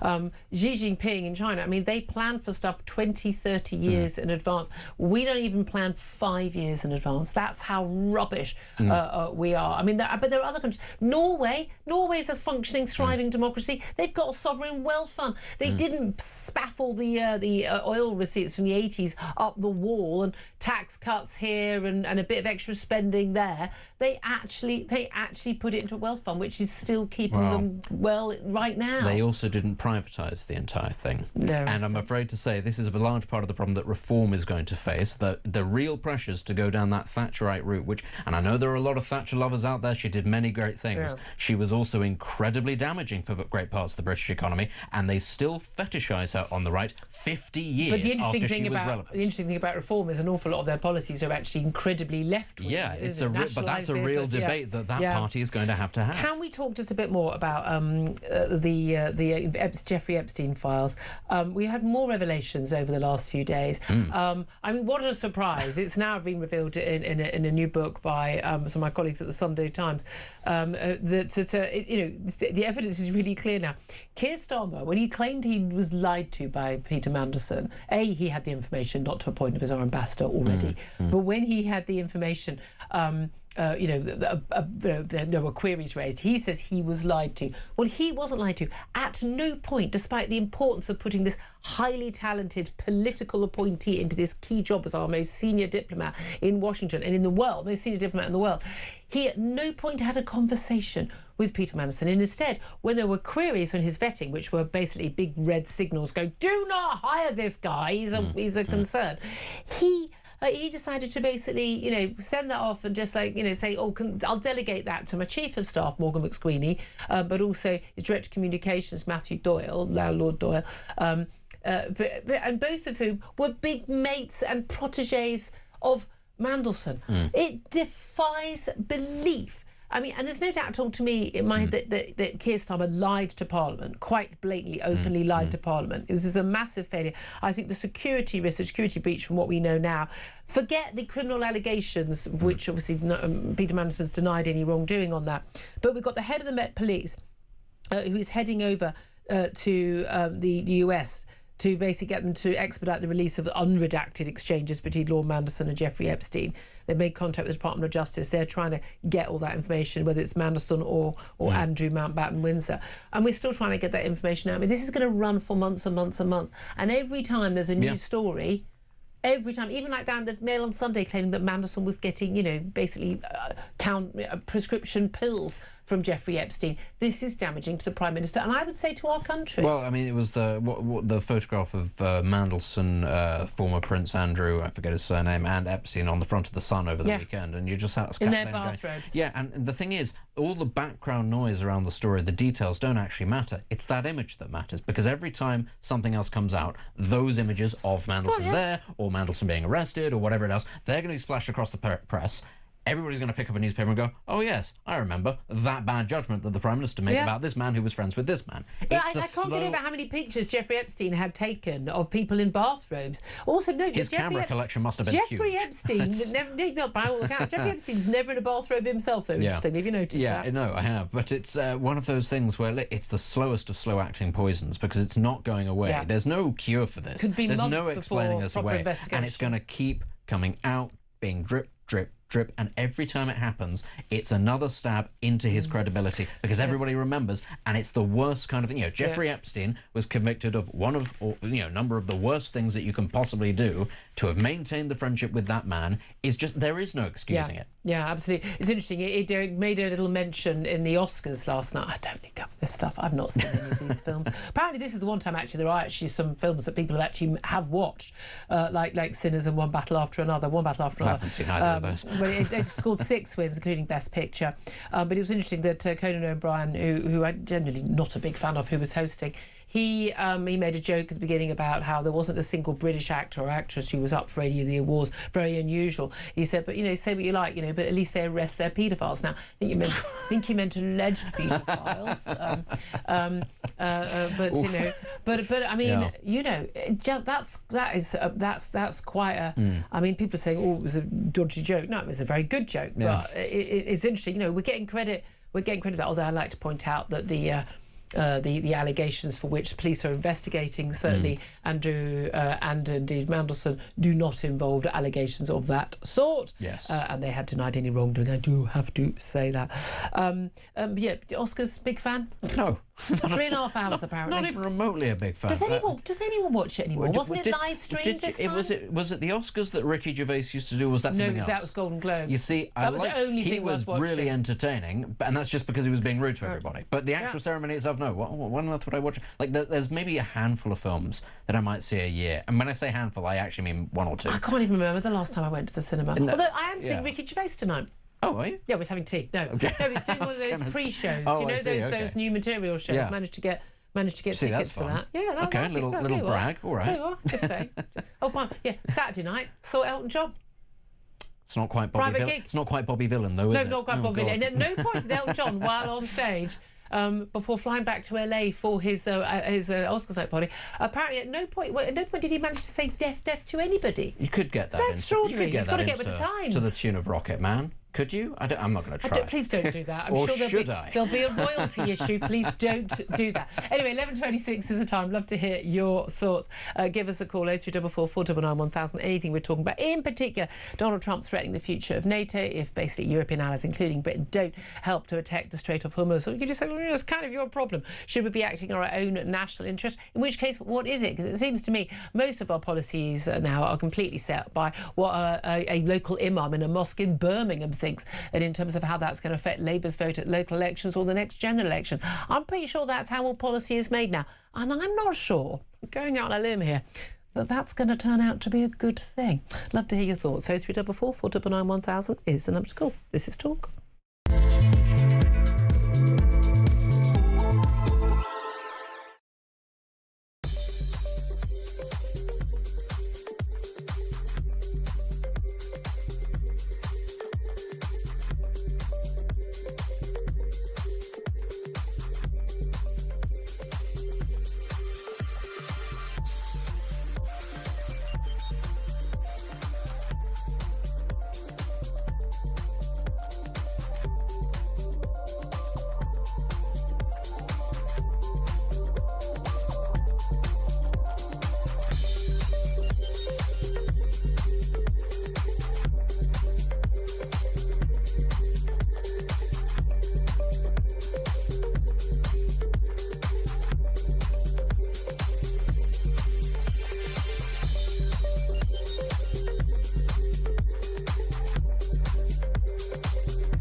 Spanish people are not being able to have children because there is a huge burden on them to pay huge taxes. There are low salaries, so it's very difficult. They can't buy a house or an apartment.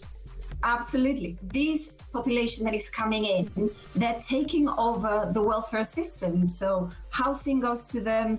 They have priority for benefits. Just last week, there was a royal decree that came out where anyone, legal or illegal, will be able to enjoy free healthcare.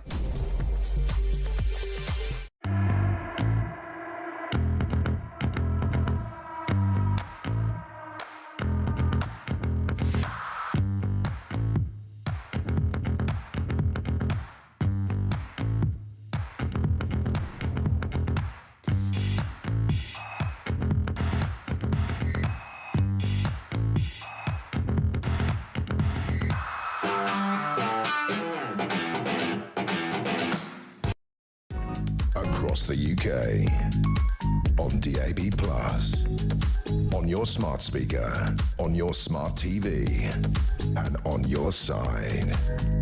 This is Talk.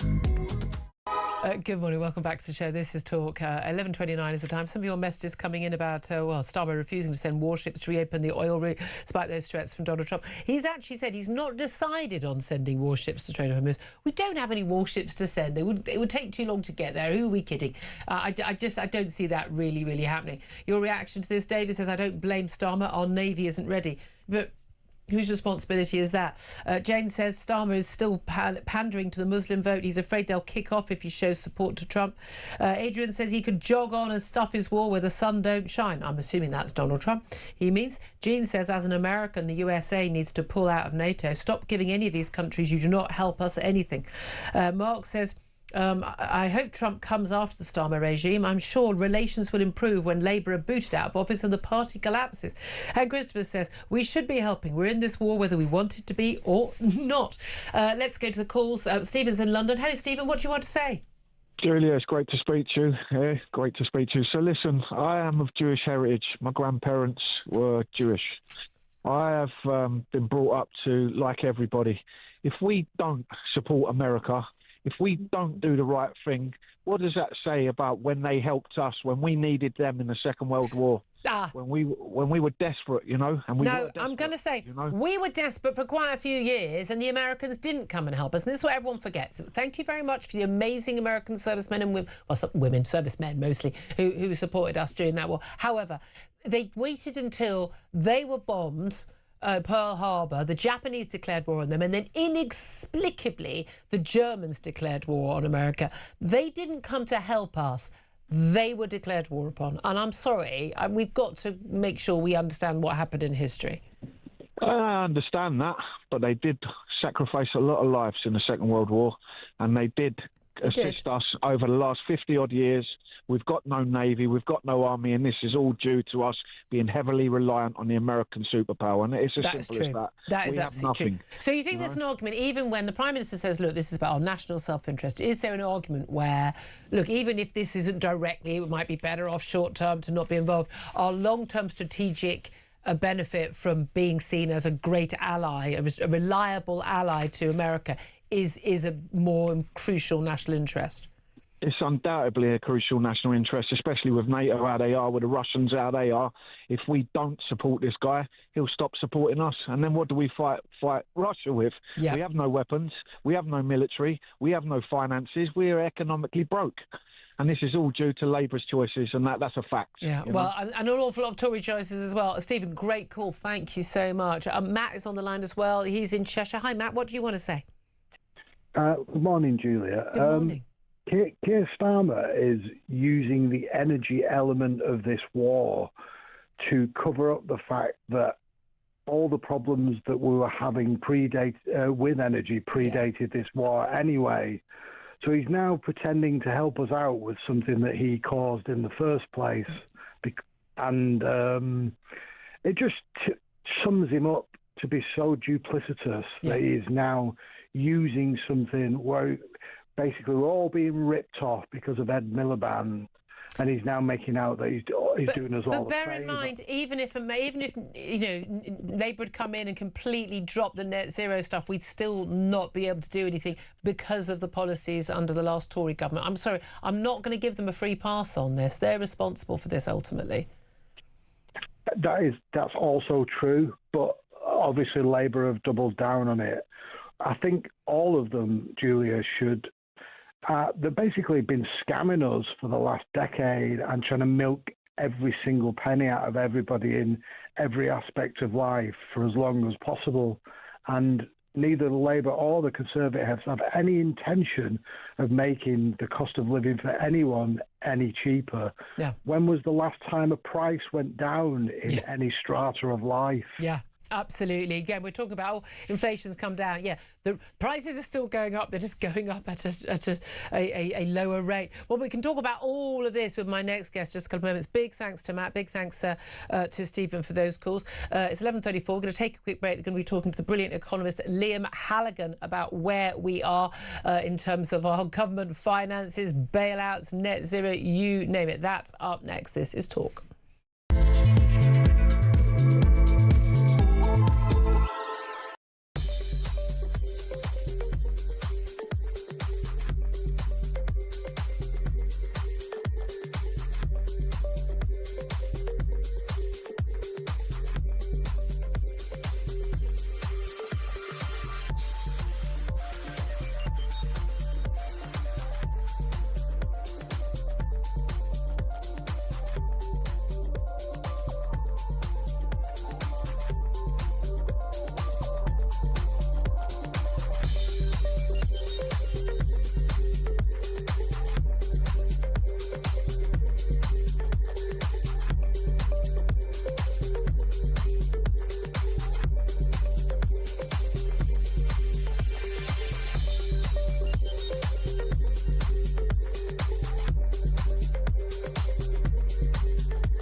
Across the UK, on DAB+, on your smart speaker, on your smart TV, and on your side. This is Talk. Morning, welcome back. 11:35 is the time. This is Talk. Right, well, we're talking a lot about the economy at the moment and our British national self-interest, bailouts and you name it. Let's talk about all of that right now with my next guest. He's the economist Liam Halligan, who's also author of the brilliant Substack, When the Facts Change. A very good morning to you, Liam. Morning, Julia. Thank you so much for joining us. Right, let's just start, first of all. The Prime Minister has set out a load of help, 53 million quid for people who have heating oil, largely in rural areas, lots in Northern Ireland.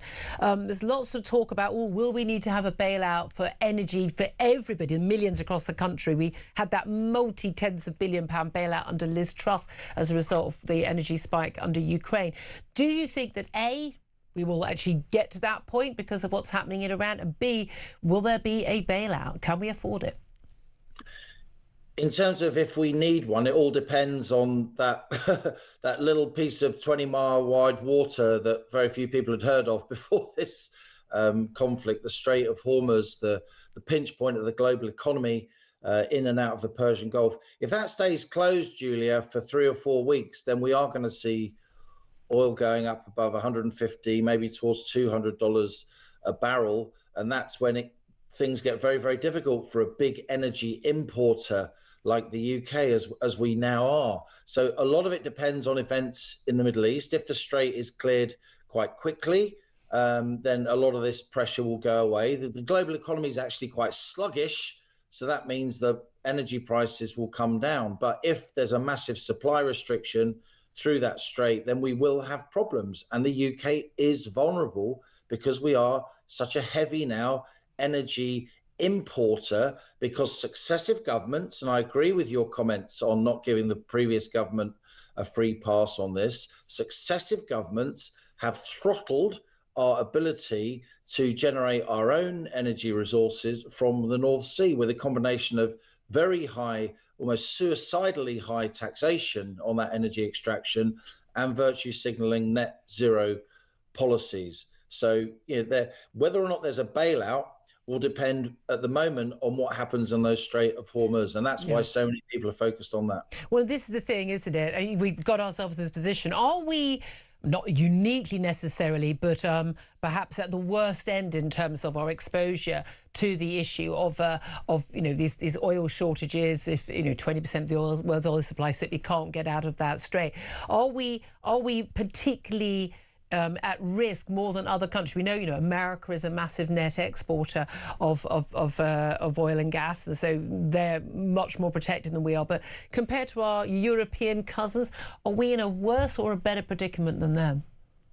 Right, America's largely sitting pretty because it had its shale revolution. It went from being the world's biggest energy importer just in 2004-05, and then the shale revolution happened.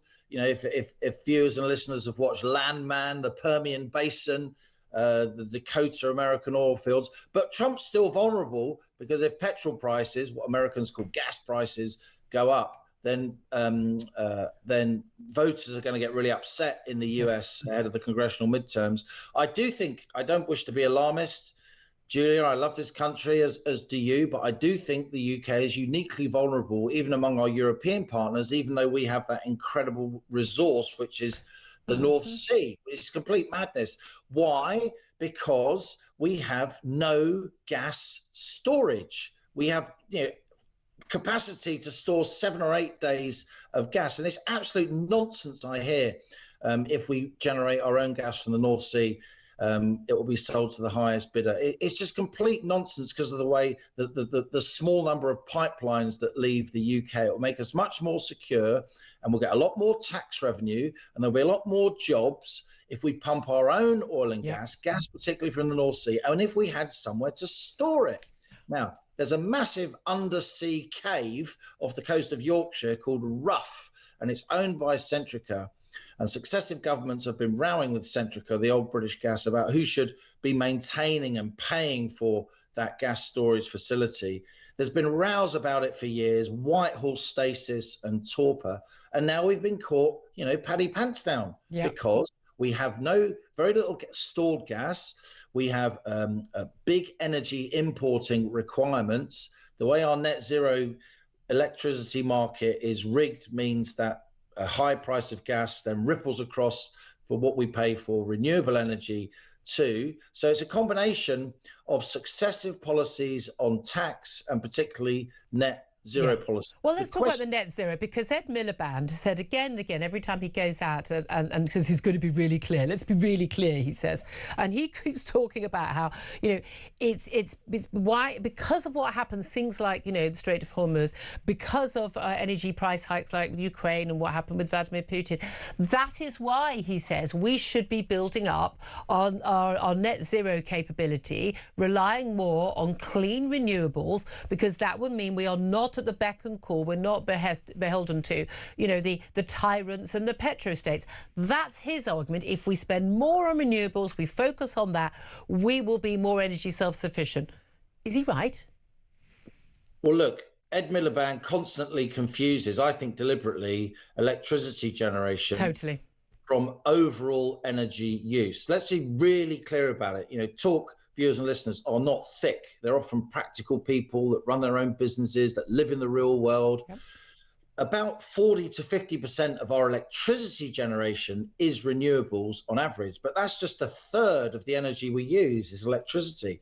Oil and gas is still 60 to 70% of our primary energy use in this country. Look, half the trains in the country aren't electric, they're diesel, right? Most cars on the road are petrol and diesel still, and that's not going to change for a very long time. I'm not changing mine. So it's just, and you're not alone, Julia, by any means. It's just crazy to get rid of our ability to pump our own oil and gas before we have viable alternatives. And in a lot of cases, the engineering capacity, the science just isn't there. The battery storage just isn't there. I mean, Ed Miliband wants to, virtue signal like crazy to the gung-ho pro-environment Labour backbenchers and the even more gung-ho, even more economically illiterate Labour activists across the country. But it's just not going to work. And let's just talk about politics for a second, because we are now seeing on the right of politics, the centre-right of politics, even with the Tories, a real sense that these net zero policies have to change. Yeah. Now, Mel Stride said to me in an interview last week on When the Facts Change that the Tories' North Sea policies, under Cameron and Osborne, were, quotes, utter madness. And they were. That's hopeful. It is hopeful. Yeah, for years, the Tory party, after, from Theresa May's "We Are the Nasty" speech onwards, they came up with some absolutely insane hugger-hoodie policies, and net zero was part of that. What Theresa May did was part of that. But the Overton window now is shifting rapidly. Reality is looming. The rubber is hitting the road. And what this conflict with Iran has done, it's exposed the fragile nature of our energy complex and our massive over-reliance, not just on imported oil and gas, but imported electricity too. Yeah, I mean, it is genuinely, I'm genuinely terrified. I'm not joking. I'm actually terrified that there are people who are in charge of these policies who don't seem to know, as you say, some basic facts. And if they do know the basic facts, they couldn't possibly support the policies that they are pushing on us. In terms of bailouts and the like, I mean, we know there is no money. And you've been a political commentator as well as an economist for many years. There is no money. We know that. We've got an announcement from the Work and Pensions Secretary, Pat McFadden, today, about a little bit of a bailout for employers to try and get under 25-year-olds who've been on universal credit for 6 months or more back into work. So they're going to get £3,000 to take those people on. Ironically, about the same amount of money as the extra national insurance cost that was put up by the government a year or so ago, making it much harder and much less likely for employers to hire inexperienced, unemployed under 25-year-olds. I mean, literally giving with one hand, taking with the other, giving it back. I mean, this is just the most ridiculous sort of circular way of just messing around with the economy. Do you think we have any hope of getting our economy back in good order when this government is obviously quite intent on not tackling the massive big elephant in the room at all times, which is not net zero, we talk about that all the time now, but welfare?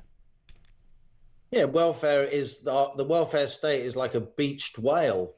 It's like the sort of Death Star in Star Wars, sucking all energy out of the economy. We are a very highly taxed economy these days. And, small and medium-sized companies in particular who give youngsters a step on the career ladder, they've been absolutely walloped for many years, but particularly under Labour with these new increases in employer national insurance, with ridiculous, massive double-digit percentage increases in the minimum wage, particularly for young people. That's why suddenly, we've got youth unemployment higher than Greece and Italy. Yeah, I mean, for decades, those Club Med countries, if you like, they've been the ones with very high youth unemployment. But now we've got that at the worst possible moment for the economy. Youngsters can't get a start. As AI is coming in, youngsters can't get a start. And it's such a sort of socialist left-wing thing to do, to tax companies out of existence and then subsidize the remaining companies in order to take young people on. Why doesn't the government just get out of the way? Spend less, spend it better, focus on what the state can do well, which is looking after the genuinely vulnerable. Everybody wants that to happen. Focus on what the state can do well, which is, getting money together in order to provide basic health and education services, rather than all these fancy pants schemes, giving money here, taking it away there, making clients out of voters, making state... Putting everyone on the payroll, that's part of it. But also, again, people in the entire cabinet with no business experience, telling businesses how to make their business decisions. Really good to get your analysis. Liam Halligan, economist, author of the Substack When the Facts Change. Well worth a read. Do take a look at that. Thank you very much indeed for joining us. Benedict Spence, just on the welfare issue again. Pat McFadden has just started speaking, actually. It's just like someone getting out of a coffin to talk to him. I'm sorry. It's just like he's not a fan of the show. He told me, not a fan. Won't come on the show. When I was doing breakfast, lots of minutes. No, I don't want to come on your show. Fair enough. But there we are. I can live with that. But he's basically saying young people, he says, we've got to, get them off benefits. So we're going to pay companies, absurdly, who wouldn't hire them because they're on benefits and they're going to have to pay them the same as they'd hire someone who's already in a job somewhere else, and they're basically just going to take $3,000 and then give it back that way. It is that proper kind of, we're going to tax you and then take it and then give some of it back so that you can then pay more of that to us, and then we'll... Yeah, it's the whole system. Everybody's known this for a very long time, though. The taxation system in this country is absurd. There are far too many loopholes, far too many carve-outs, far too many caveats, and then rather than simplify the whole thing, they add even more loopholes and more caveats and more bits of legislation to try and clamp down on that. The whole thing should be simplified, but it's not going to be, because there are far too many... This is the insane thing. There are far too many vested interests in making it complex. I mean, if you were to sort of, make accountants in this country, obsolete overnight, that would cost the economy a huge amount of money. That's the reality of the situation. The rest of the world is going to move towards a simplified one, and we'll still be at the back of the queue, because desperately they need accountants. They need it's jobs. A lanyard class, isn't it? It is. 11:48 is the time. Love to hear your thoughts on all of that. 0344 499 1000. Up next, going to be talking to writer and researcher on crime and justice issues, also a former prisoner himself, David Shipley, about, guys, just, as a parent as well, you just, these cases. We've got a Sudanese migrant who abducted and sexually assaulted a 5-year-old girl. He has been jailed for 11 years. And in the last 20 minutes or so, a nursery worker who carried out multiple counts of rape and sexual assault against toddlers as young as 2. He's been given a 30-year sentence. Don't understand why people aren't just told, you're coming out in a coffin, end of story, we never want you on the streets again. But there we are. We'll talk about that up next. This is Talk.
Spanish people are not being able to have children because there is a huge burden on them to pay huge taxes. There are low salaries, so it's very difficult. They can't buy a house or an apartment.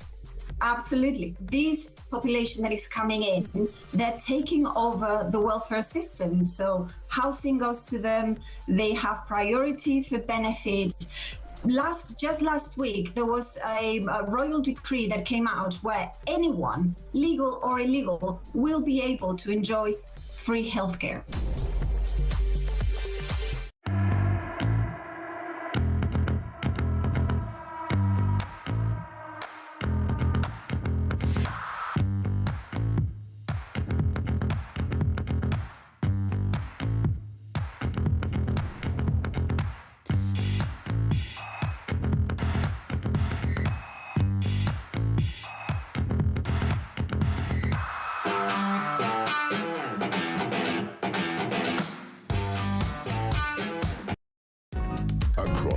UK. On DAB+. On your smart speaker. On your smart TV. And on your side. This is Talk. Very good morning. Welcome back to the show. It's coming up to 11:52. Let's talk to David Shipley now. He's a writer and researcher on crime and justice issues and also a former prisoner, and joins us to talk about, well, two big cases today, both involving the abuse of children. It's absolutely extraordinary. Thank you for joining us, David. Hi there. Hello. God, I wish we were talking to you under nicer circumstances. These stories are both absolutely horrific. But in particular, a Sudanese migrant who abducted and sexually assaulted a 5-year-old girl has been jailed. He was given an 11-year sentence after his snatching the child off the street and holding her captive in a bedsit. Now, quite apart from the whole, these things that never happen keep happening, which is that people who've come from abroad who are a danger to our society, particularly our children, are committing these crimes and thankfully at least being caught. But I mean, this is just an absolutely horrific story, isn't it? It's appalling. My daughter is a couple of years younger than the poor girl in this case, and just the thought of someone terrifying and violating an innocent child like that is utterly horrifying. And I think, of course, I think first of all, in this particular case, the sentence is not enough. 11 years means we will pay for this man to be in prison for 7 years or so, and then he will be released, and then he won't be deported. Then he won't be deported. And we know that actually these kinds of predatory child abusers don't really get better. So there's no. No. There's still a real sort of liberal attitude, isn't there, which is a sort of that prison is about redemption and changing people, but there is simply no evidence that someone who is sexually excited by the opportunity of hurting children, that this person can be cured of this. They need to be locked up away from children, full stop. Yeah, indeed. And I think, if you look at actual research that's been done talking to paedophiles and asking them how likely they are to reoffend, or how likely they are to, physically abuse children if they get a chance to, a lot of them, even in that situation, say, yes, I will. Yeah. So, and we know there's nothing really that seems to reduce reoffending. The official programs in some cases have even increased the risk of reoffending. And there are differences. I think a lot of people in prison are there because they do something which is violent, because they've got poor impulse control, or they do something that's about breaking laws to make money. And you can work on that. People, particularly men, get older and get calmer, so you might be able to improve their impulse control, and you might be able to redirect the energy from making money to something else. But the thing about child abusers is they commit those offences because they are gratified by and given pleasure by committing the crime, and that's something you can't. And so, firstly, we shouldn't be giving these relatively short prison sentences to dangerous paedophiles, and similarly, men who are caught with child sexual abuse imagery shouldn't be getting let out without any prison time at all. But I think it's important, as well, as you said at the start, to remember this is a result of policy. Yeah, this man is here, like all the waves of Afghans and Somalians and Eritreans who commit so many crimes here and abuse and attack so many girls and women, but in particular, they're here because of a choice and a series of choices. And then we'll often be told by people, but there are plenty more crimes are committed, against women and children by people who are born here. Yes, we've got our own homegrown perverts and dangers. We don't need to import any more. That's kind of the point. Well, exactly. I think particularly when we know that men who come here from some countries in particular are incredibly likely, relative to Brits, to commit sexual offences. Sort of Afghans 20 times, Somalians seem to be about 20 times. And what is that down to? Because statistics, as you know now, are bigoted. We're not allowed to, to give them. But what do you put that down to? Well, I think, frankly, if you look at the conditions for women and girls in countries like Afghanistan and Somalia, it's not surprising that men from those countries would treat women and girls in a very dangerous and evil way when they come here. But also, actually, we don't know who's coming here. And, I think it's quite possible that, criminals are fleeing these countries for the West because they're trying to avoid justice. And we just don't know who's turning up on the boats. And we've had a few cases, have we not, of people who've actually been accused of crimes or convicted of crimes in European countries, and then they've fled here, having arrived from abroad in the first place. I mean, that's the extraordinary thing. We're sort of taking the full sort of dregs of the world. And again, British people have had enough of it. And again, I don't believe for a moment this guy will ever be deported. One person we definitely can't deport, unfortunately, is another man who I mean, these are the sort of stories, again, you've got, a child very young. Mine's now grown up, but these stories just go straight through your heart. Nathan Bennett, a 30-year-old nursery worker, was found guilty last month of 2 counts of raping a child under 13, 4 counts of sexual assault of a child under 13, 2 charges of sexual assault of a child under 13 by penetration. So we're talking about rape of children, some of them as young as 2 years old. He was sentenced in the last half an hour or so in Bristol Crown Court and given a 30-year sentence. He was told he'll spend at least 24 years in custody with 6 years on licence. These are sex offences against 5 boys aged 2 and 3 years old. Now, this thing I don't understand is, if you commit a crime like that, you've put yourself in a position of trust, you've committed the most heinous crime against young children, because you've inveigled your way into the trust of the parents and the nursery. I don't understand why we would ever expect you to come out. I don't understand why you are not in prison for the rest of your life and you come out in a box. Well, I think, frankly, my preference would be for men like that to be in prison for a maximum of a couple of weeks before we lawfully hang them. But I think a lot of my audience would agree with you. But I think also here, this is a policy choice as well, right? I think the state has been pushing for a couple of years to get more men working in nurseries. Yeah. Because it's actually quite similar to the migrant issue. We know that men are much more likely to abuse children. We all know instinctively we wouldn't leave our toddler, our baby, with a strange man. I've never had a male babysitter for my daughter when she was young, not once. Right? And I would say quite openly, I'm so sorry, I'm just playing the odds, not safe. Yeah. And actually, that's the truth. We have this obsession with sort of treating everyone as an individual. Actually, we have to make decisions on policy based on the overall risk, which is why we shouldn't have men working in nurseries with babies and toddlers, because they just pose too much risk. And we shouldn't be allowing Afghans, Somalians in here. We don't know who they are, because they are posing too much risk. Are you saying you would have a sort of a blanket ban on people from certain countries where there is a higher risk of criminality? And we see that from Albania as well, don't we? There are clearly different risks of criminality that we are seeing in the conviction rates for different nationalities. Would you say, right, well, then we don't take anyone from X, Y or Z country? I think you have to. You have to be realistic. What we're doing at the moment is we're importing lots of, for example, Afghans, and we're waiting to see which ones are rapists. And that's and then we pay a huge amount of money to jail. It's an insane way to do it. We just have to say, okay, actually, we don't want anyone. When you put it like that's the clearest way I've ever heard it put. David Shipley, talking sense. Thank you so much indeed. I'm going to get the thoughts Benedict Spence on that. Also, my next guest after the top of the hour, you do not want to miss this. Matt Goodwin is here. Of course, he was the Reform candidate in Gorton and Denton. He's also the author of a brand new book, Suicide of a Nation, Immigration, Islam, Identity. I cannot wait to talk to him. He'll be live in the studio in just 1 minute's time. This is Talk.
across the UK. On DAB+, on your smart speaker, on your smart TV, and on your side. This is Talk.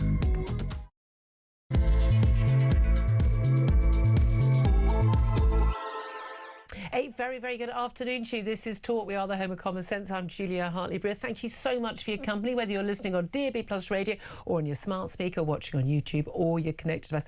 Thank you very much indeed for joining us. If you've missed anything from the show so far, frankly, where have you been? But you can go to my YouTube page called, yeah, I know this is brilliant. I don't know how they came up with this, the Julia Hartley-Brewer Show. And if you hit subscribe, I can stop nagging you and you'll never miss a thing. In just a moment's time, we're going to be chatting to Matt Goodwin about his brand new book, Suicide of a Nation, an examination of the growing chasm between Westminster and the people they claim to govern. Also coming up in this hour, discussing more about Ed Miliband rejecting calls to expand North Sea oil production in what has been called an act of political self-harm. I would go full-on suicide, but there we are. And the Met Police Chief is pushing for the US to release unredacted exchanges between Peter Mandelson and Jeffrey Epstein as part of their investigations. And the Met Chief is actually over in Washington this week. Love to hear from you today.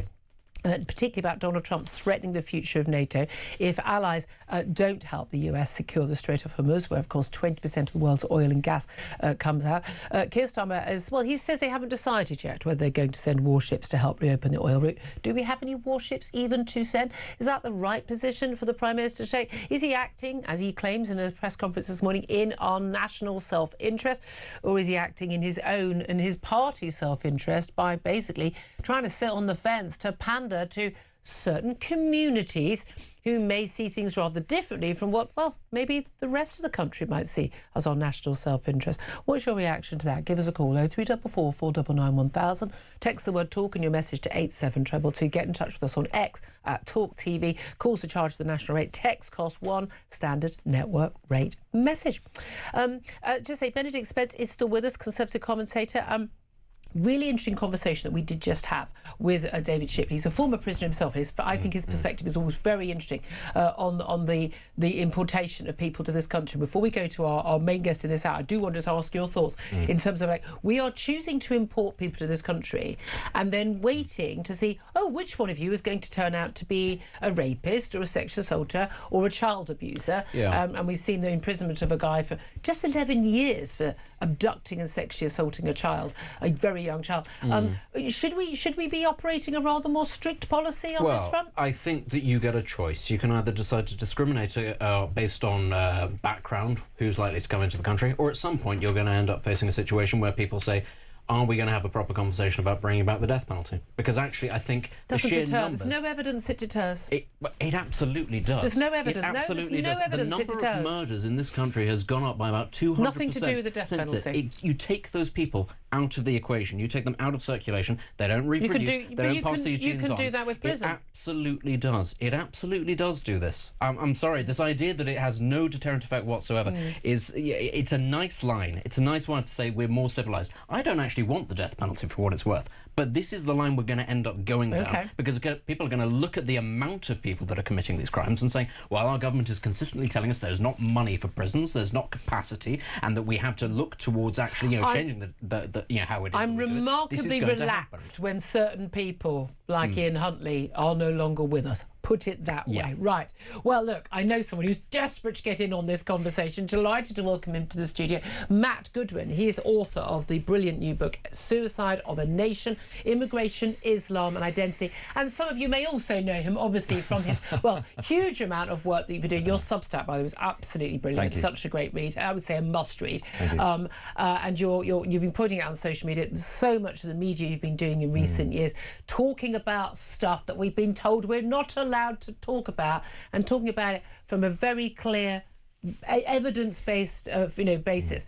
But of course also recently the Gorton and Denton by-election candidate for reform, so commiserations to you for that. I know a lot of our audience I was very happy with the result. I just want to say I was very happy.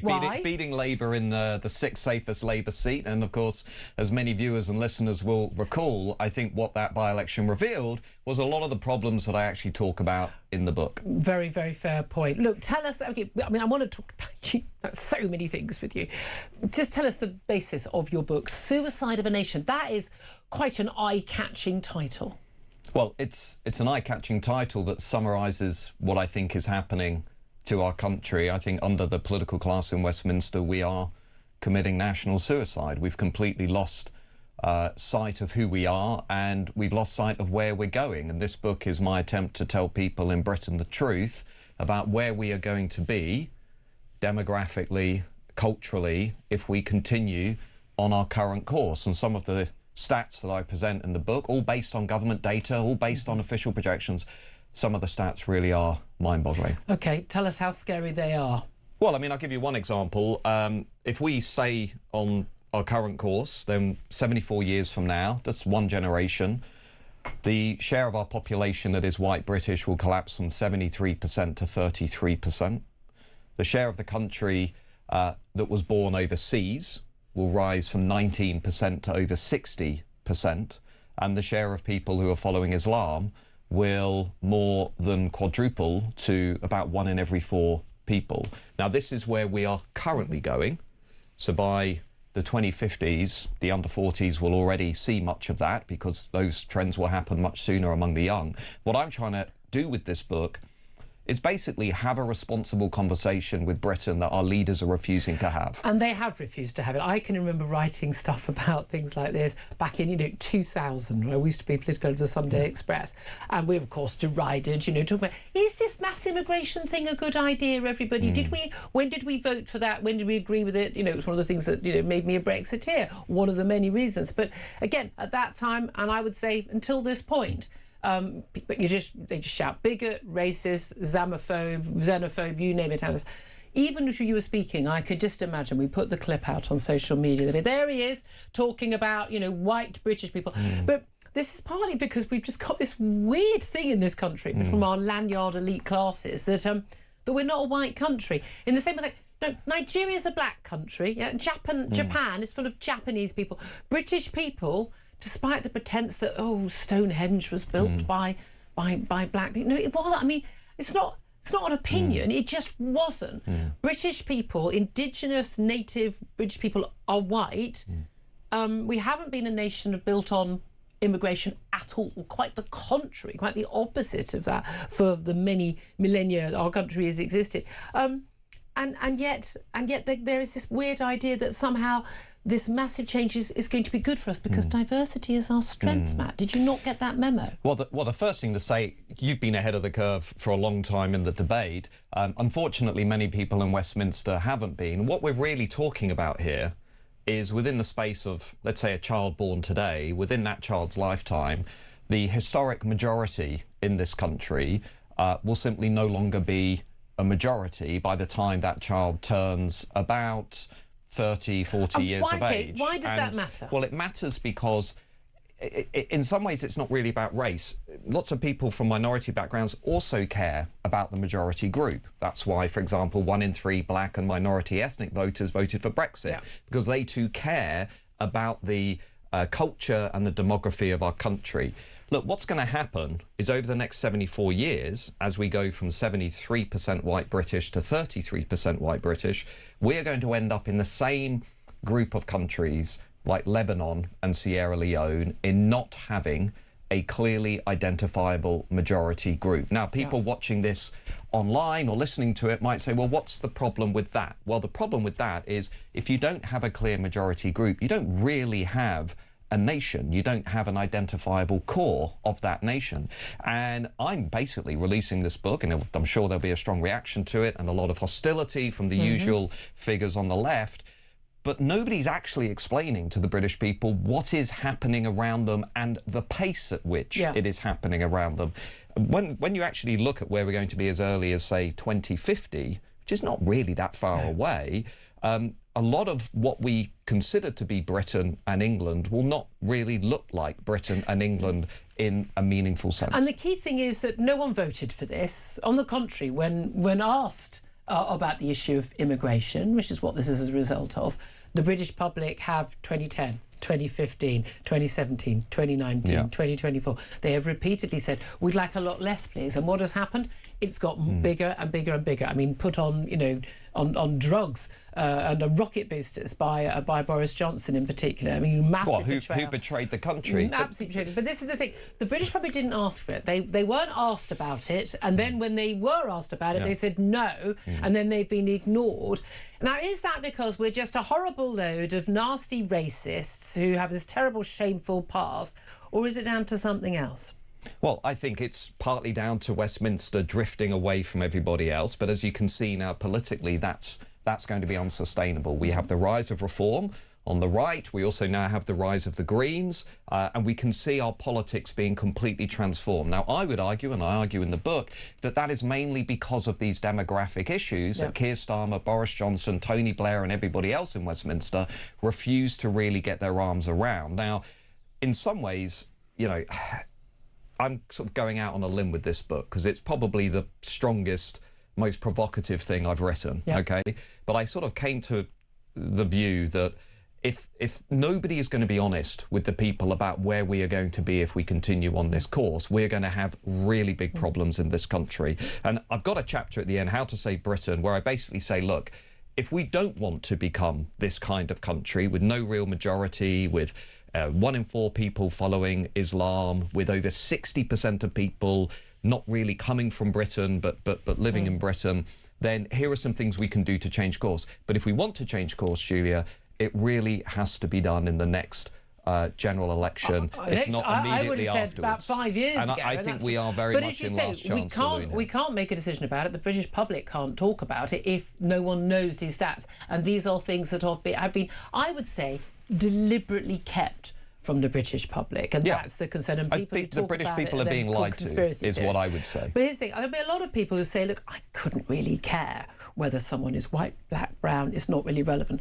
But they do care about whether people, as you say, come from this country ingrained with British culture, British views, and whether, and also, I suppose, and again, Islam, we know there's a particular issue that a lot of people are concerned about, and we're seeing it in our politics, where certainly a more extremist interpretation of Islam, which, by the way, it's not, you know, it's stuff that's in the Quran. It's absolutely written that those views are incompatible with the values of a liberal Western democracy. Let me just say, the skirmishes that we've been having recently over women's rights, over the school teacher in Batley who is still in hiding, over free speech, over the definition of Islamophobia, over Islamist terrorism. If we're having these skirmishes when about 6% of the country is Muslim, what kind of debates are we going to be having when 25% of the country is Muslim? Now, it is not scaremongering to ask that question. It is responsible to say,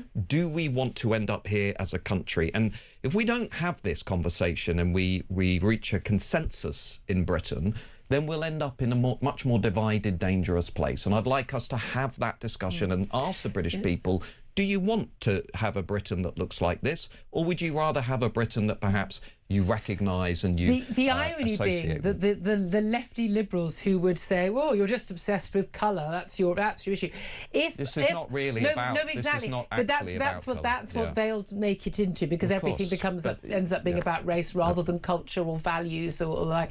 But at the same time, if, you know, 10 million white people moved to an African nation and were becoming a very large, influential minority, they would call that colonialism and say it was terrible. Well, the other thing, the debate that we have about, for example, Englishness. I mean, if I moved to Japan and suddenly announced that I am Japanese and I'm as Japanese as the person that's been living in Tokyo or their family for 500 years, they would laugh in my face. But somehow in this country we have this rather absurd conversation. And look, I've just been campaigning, as you mentioned, in Greater Manchester.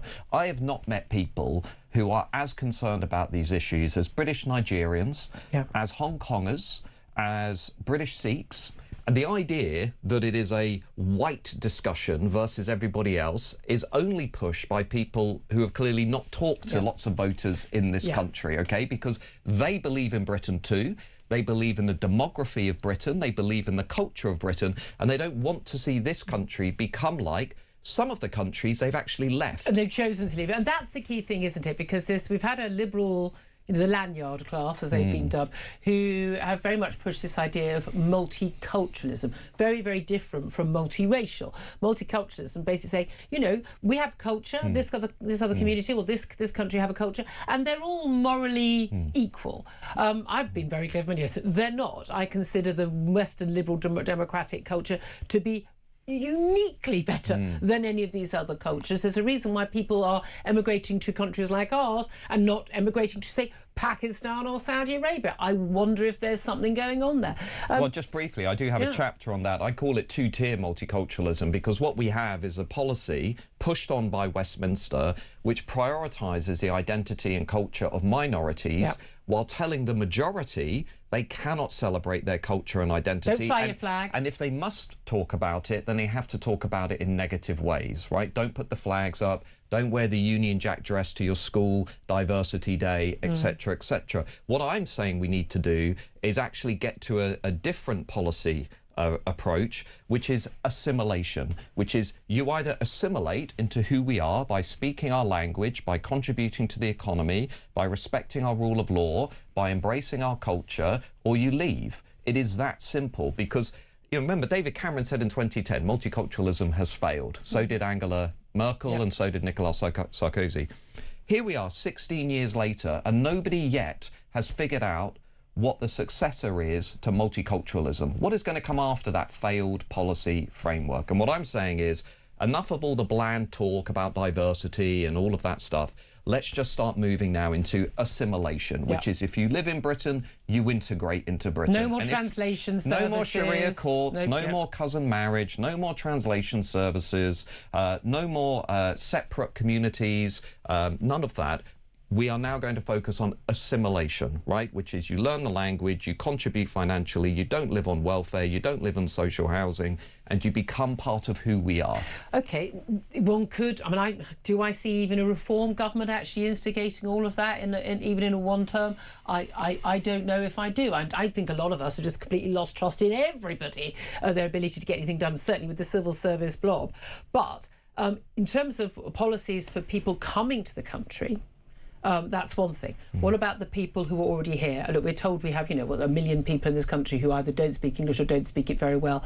My guess is it's much higher than that. I agree. We're told there's like 1 million people who are here illegally, overstaying visas. I would be surprised if it's not 2 or 3 times that. I'd agree. We have no idea who's in the country. There are huge numbers of people who don't speak English, who make no economic contribution, who somehow are living in council housing or social housing and receiving benefits from us. What do we do about the people who are already here? Well, I've put out a number of suggestions in the book. I would like us to create a very different environment for those people. So, for example, we have no welfare benefits for people who are not British. We have no social housing subsidies for people who are not British. And the entire family? What about this one family member who... Well, let's say 72% of Somalis in this country are in social housing, OK? That's unacceptable. There's no real contribution going on there. What Reform has said, I happen to agree with it, is we need to end indefinite leave to remain and the ability of people to stay in Britain who are not contributing economically and who are not learning the language. By the way, if you're also involved in things like the grooming gangs and you have dual nationality, you should be deported. Illegal migrants should be deported. Foreign criminals should be deported. To do that, we need to leave the ECHR. And we also need to repeal Tony Blair's Human Rights Act, which enshrines the ECHR into UK law. If we start to do all of these things and make it clear that if you don't learn our language, if you don't contribute to our economy, if you break the rule of law, life here will be very, very difficult. We don't need to talk about things like mass deportations or remigration or all of this stuff you read about online. If you actually just delivered that programme and said, I'm sorry, the social contract in this country is now going to reward people who integrate and play by the rules while basically making life extremely difficult for those who don't, people are going to make their own choices about where they want to stay. But yeah, again, people make very rational decisions. Do you think a big part of this is, again, because often people talk about, we in Britain, what they actually mean is the cultural elites. They mean the politicians. I would say, working in the media elites. You were an academic, the academic elites. Very familiar with them. Yeah, well, they're not fans of either of ours, are they? But these are the people who are totally and utterly out of touch with how mass uncontrolled immigration how it impacts people in their day-to-day lives. They're not competing for the cheaper housing, for the social housing, for the school places, for the GP surgery appointment. They're not on the buses with them trying to get on the bus. And kids are going private school. They literally. But I know this, having had my own daughter in North London, you know, going to a private school where everyone goes, well, it's all multicultural. It is. You know, her friends come from numerous different backgrounds, but all of the parents are fully signed up to British values. They all speak fluent English, clearly they do, you know, and they all share values. And you've got this sort of liberal, wet lanyard class who sort of, you know, wail and rub their hands about how awful Britain is, what a terrible, racist, nasty country we are, and what a terrible past we have.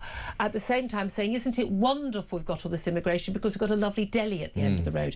And that's what they mean. That's their completely and utterly out of touch experience of what mass immigration means. They've got a cheap builder, they've got a cheap nanny, they've got a cheap gardener.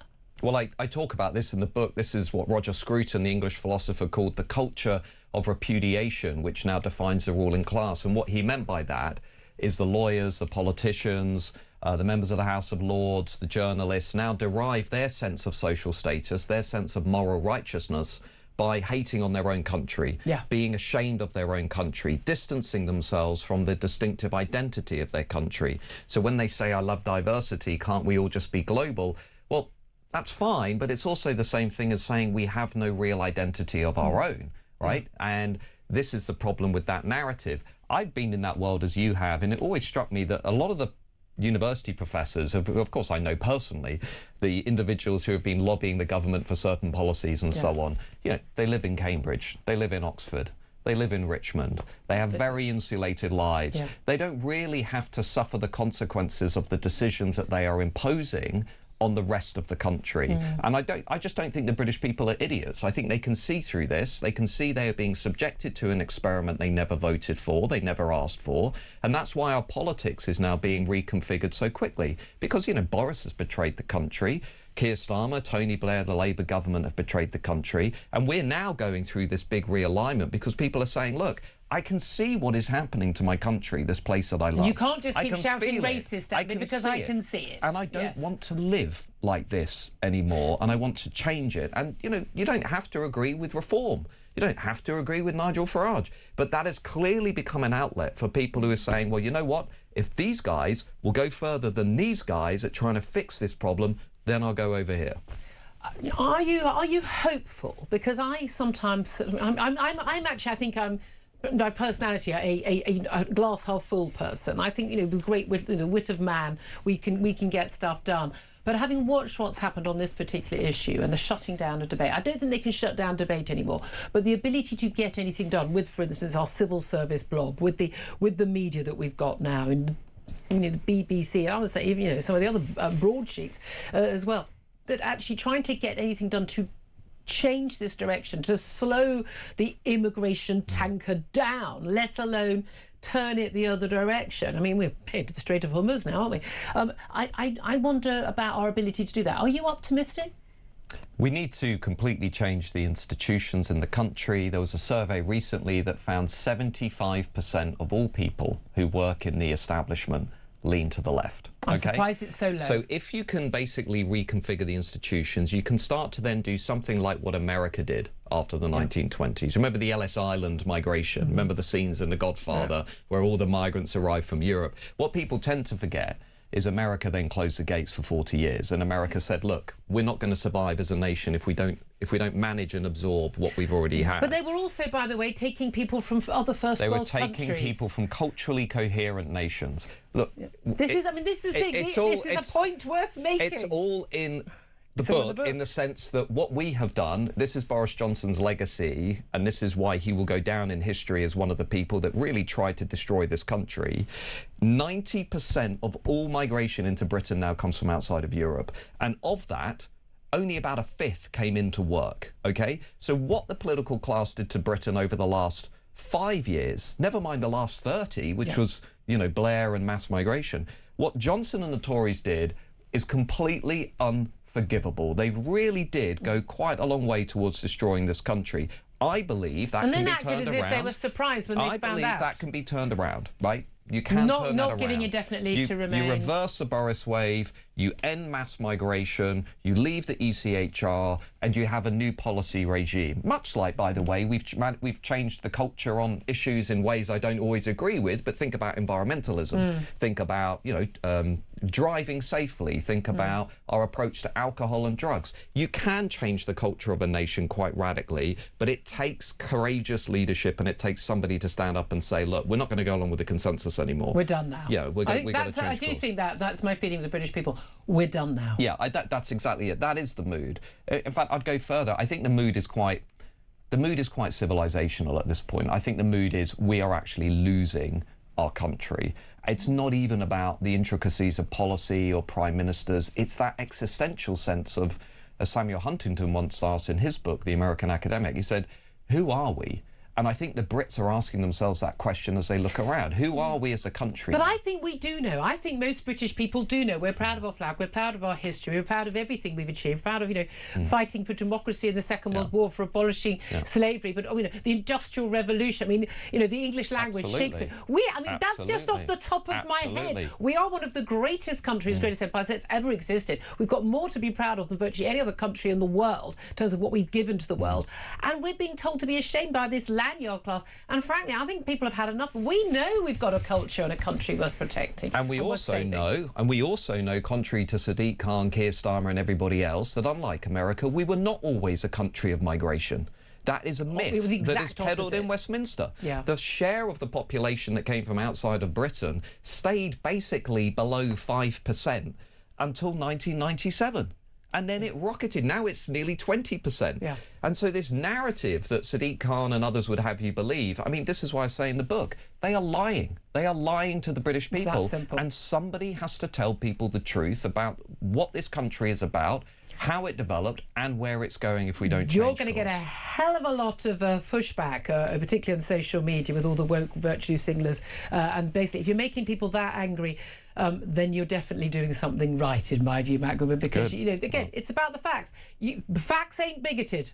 This is some facts. Facts ain't bigoted. Matt Goodman's book, he is author of Suicide of a Nation, Immigration, Islam, Identity. It is out right now. I know there's been a tiny little glitch on Amazon, but it's on sale right now. Do get it. Absolutely great work. Come back on the show again very soon. Appreciate it. Thank you, Julie. This is Talk.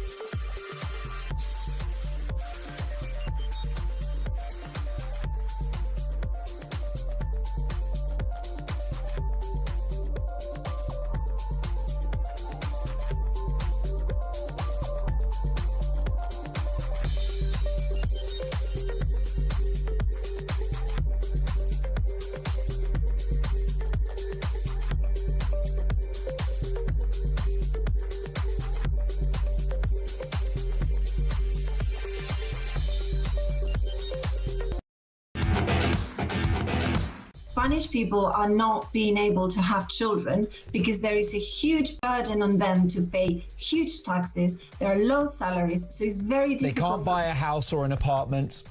Absolutely. This population that is coming in, they're taking over the welfare system. So housing goes to them. They have priority for benefits.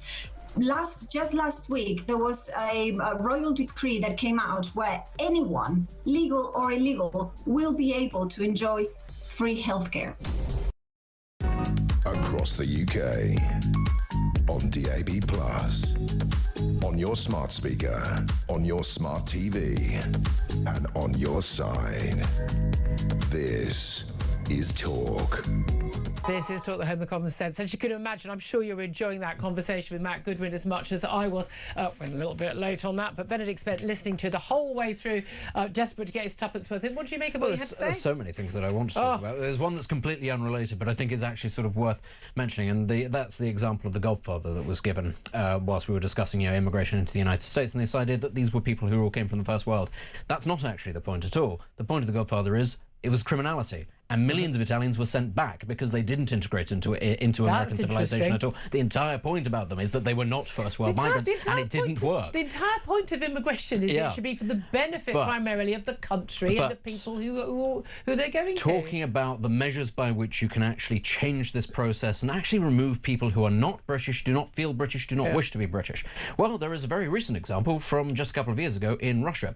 We are constantly being told by our government that a war is coming, that we need to be getting on a war footing, not that they're preparing for it. However, when Russia announced general mobilization, the population of the neighbouring countries, Kazakhstan, Uzbekistan, rocketed. Why? Because all of the dual nationals, who had long since said they were Russian citizens, decided, oh, maybe I'm not that Russian. And that's what you'll see. If there is, God forbid, a war in Europe that we're constantly told is being, coming with the Russians, hundreds of thousands of people will leave overnight. All those people that say, don't deport me to Sudan, it's a terrible country, will suddenly realise, Sudan's quite sunny this time of year. I quite fancy going back. That'll happen on a huge scale. Very interesting point. Thank you for that. 0344 499 1000 is the number to get in touch. Lots of you getting in touch. Not about Matt Goodwin's interview, because that's only just happened, but about our policy on dealing with Iran. Donald Trump threatened the future of NATO if allies don't help the US secure the Strait of Hormuz. Keir Starmer, he hasn't. Well, we thought earlier he was refusing to send a warship to the Strait, but it does appear now he hasn't decided because, he's Keir Starmer. What do you make of that? Andrew's in Bradford, wants to have his say. Good afternoon to you, Andrew. Yeah, good afternoon, Julie. Good afternoon, Benedict. Thank you for taking my call. Thank you for calling. I'd just like to echo a little bit what Matt said. I think the biggest threat to the Western world, and not just the Western world, but the whole world, is the rampant rise of Islam at the moment. Now, then, their ideology, I won't call it a religion because I believe it is an ideology, is world domination. Now, then, the people who are in power in Iran, how do we know how far they came to have the finger on the button of a nuclear weapon? Exactly. We know they're trying to. Now, their ideology will be they're willing to sacrifice their own people on the altar of Islam. Yep. And they will quite willingly launch a weapon. Now, then, Donald Trump, I think, has been caught a little bit with his pants down here, because if we were to believe what the press say and other outlets, Iran were weeks away from having a weapon, so he had no choice but to do what he had to do. Now then, he's in a little bit of a sticky situation now because he'd had to go in early and he hasn't got a plan B. Yeah. So I think people need to realise we'd have no Western world or anything because we'd have all been obliterated. Yeah, I do think, again, whether it was weeks away or months away, I think this was always going to have to happen. I really, really do think that. Let's just go to Ian, who's in London. Hello, Ian, what do you want to say? First, I'd like to say congratulations on being on the radio for the last 10 years, giving out the common sense that loads of them don't seem to have in this country anymore. We try our best. Right. So then let's go back. It's one of the things that you said earlier on. You were right that the Americans only joined in. They didn't want to join in initially with Japan. The Second World War. Against Japan, but it was only Germany started with them, right? And it is the same here. That Iran has declared war on the UK. That's why they bombed the bases in Cyprus. They've done everything. So when is Starmer going to realise it's not we're declaring war on them, they've declared it on us, and we are there to protect our side of it. And basically, as much as he says, we'll give another 50 million out on benefits and everything else for oil, that isn't half of it. Yeah, exactly. There's a lot more to it, but he just doesn't seem... I don't know where he shows his face, because he can't show it. He can't even show it at home because his missus has not been seen in months with him. I think she has been at some events. There have been quite a few issues. Again, she's from a Jewish family, and his stance on Israel. The main thing is he just wants to, just not upset anybody, not make a decision, be all things to all men. And, you just got to have a backbone. And I think there are perfectly strong reasons to support the US, perfectly strong reasons not to, but he won't have a strong reason for either. Well, yeah, the other side to it is he can't even go back to sailing ships like the Victory because they don't want to chop down the wood to sort of like make the boats. Don't. They're so insane. What can we do?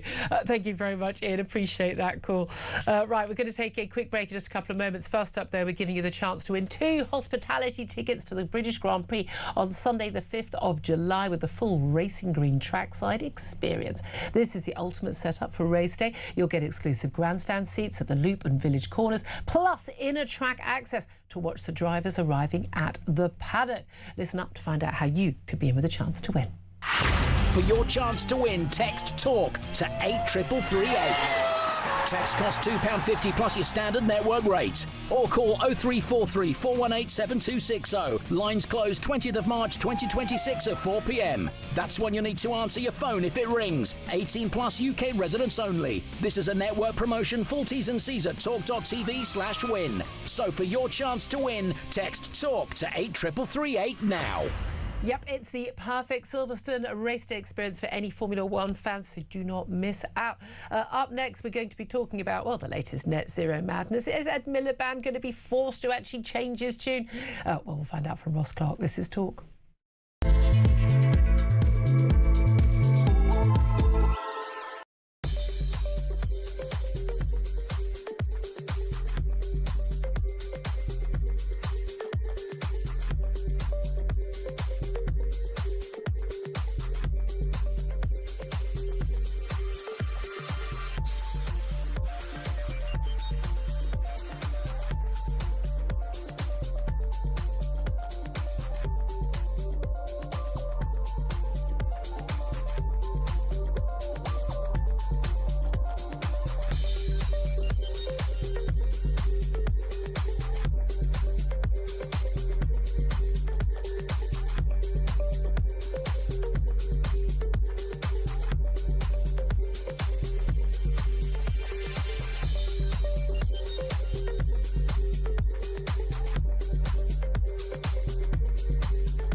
Across the UK, on DAB+, on your smart speaker, on your smart TV, and on your side. This is Talk. This is Talk, the Home of Common Sense. 12:38 is the time. Let's get straight to my next guest. Ross Clark is the author of the brilliant book Not Zero: How an Irrational Target Will Impoverish You, Help China, and Won't Even Save the Planet. And it's never more prescient than now. It's been out for years, Ross, and every single time we'd introduce you using that book title, I think it tells us everything we need to know. A very good afternoon to you. Good afternoon. Thank you for joining us. So Ed Miliband, very much the news. He did the media round at the weekend, wittering on, telling everyone he was going to be very, very clear and absolutely doubling down, trebling, quadrupling down on his long-standing mantra, which is, if only we hadn't spent so long to get to actually having on more renewables, more solar power, more wind power and the like, then we wouldn't actually be hit by things like the Strait of Hormuz closing and the shortages of oil, and we wouldn't be beholden to petrostates or dictators like Putin or like Iran, and we would be absolutely fine. We wouldn't face all these increases in prices. Is he right? No, he's not. As you say, in Ed Miliband's fantasy world, all his wind and solar farms are helping to make us less dependent on fossil fuel dictators, as he likes to call them. But wind and solar between them account for 5% of total energy demand in Britain. There's virtually no possibility that in any time foreseeable future it's going to go anywhere near 100%. Therefore, if you want an energy security policy, okay, fine, let's have a bit of homegrown wind and solar in as part of the energy mix. But you wouldn't stop there. You would want to say, well, how can we secure our fossil fuel supplies by resuming drilling in the North Sea? Last year was the first year since the 1960s no exploratory wells were dug in the North Sea. We would be fracking. We would also be keeping a coal reserve. I mean, coal is a filthy fuel, not necessarily what you want to burn too much of in good times, but it is also very easy to store. Yeah. And you remember people of our age, Julia, will remember how the Thatcher government managed to keep the lights on for 11 months during the miners' strike in 1984 and 85. And that was because they had the foresight to stockpile coal at all the power stations beforehand. Now, we don't have that facility to do that now because all coal has been removed entirely from the grid. Gas is very much more difficult to store. And what storage facility we did have has been closed down? Yes, yeah. Well, the rough oil storage facility, which is basically a used gas cavern in the North Sea, can be used for storing gas now. It was closed down in 2017 under Theresa May's government. It was actually reopened during the Ukraine crisis, but we have pathetically small gas storage facilities in this country. So, but this is the thing that's extraordinary. Is that when you give that stat, and we were talking to Liam Halligan earlier, he's also a big critic of net zero policy. When you actually look at the total energy mix, and on a normal day, even if the sun is shining, you are looking at only 5% of our total energy needs being provided by renewables. I don't think that most of the people making policy, and I'm going to include the Energy Secretary, or the sending us back to the dark ages, one wind turbine at a time, Secretary Ed Miliband, among those. Every time I've questioned MPs who are supportive of net zero, and I've asked them just vague questions, just like, so what percentage of our energy needs can be used, dealt with by renewables? They'll say, well, I don't get into the detail. No, I mean, I always say, to the nearest 10%. And I've said, do you know what? I'll take it to the nearest 30%. Give me any number that you think. We've got MPs making decisions on this stuff. They've voted in the House of Commons. They're making policy. And they haven't got a clue what they're talking about, that we are utterly reliant on fossil fuels for decades to come. And anyone who knows anything about energy knows that.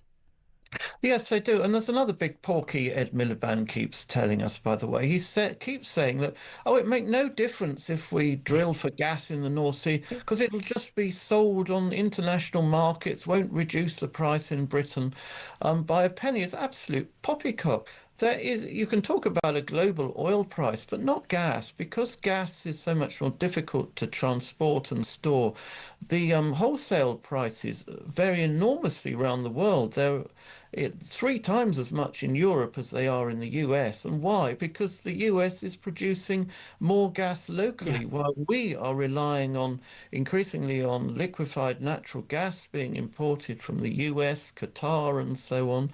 And if we were producing more gas in the North Sea, it would have an downwards impact on prices. But it also if we were gives fracking, us, it would be even more so. It gives us control. And I know things like different oil and different gas, and there'll be stuff that, even America is a massive net exporter. They still have to import some of their oil because it's different kinds of oil and different kinds of gas. But the crucial thing is when there is a massive shortage, and we saw this during, lockdown, didn't we? When we suddenly, had shortages of things like medicines and the like, with the craziness that went on there. You know what? Nations look after their own. And when you've got your energy supply, well, you don't allow it to go on the world market. You keep it for yourself to keep your lights on. And we would be in position to do that. And we can't do that because we don't have enough of it. Some of our European neighbours, though, like France with their reliance on nuclear energy, they have done very well. Germany, didn't they? They've actually sort of knocked down wind farms to get to the coal underneath because they're so desperate for energy in recent years. Yes, and Germany, of course, they also closed 3 of their nuclear power stations while Putin was amassing his forces on the Ukrainian border, when you could see what was going to happen. And they actually took out 3 nuclear power stations. The remaining 3 they subsequently genuinely closed. Scary. We're not the only European country with a poor energy policy by any means, but you just hit on something there that, in times of extreme crisis, a country which produces its own fossil fuels can limit exports. And this is a big fear, which I don't think anybody has really latched onto properly yet, is that if this war goes on and global oil prices surge, Donald Trump could act to protect US consumers by limiting the exports of US oil and gas. And US is the world's biggest oil producer. We import about a quarter of our gas imports now come from the US.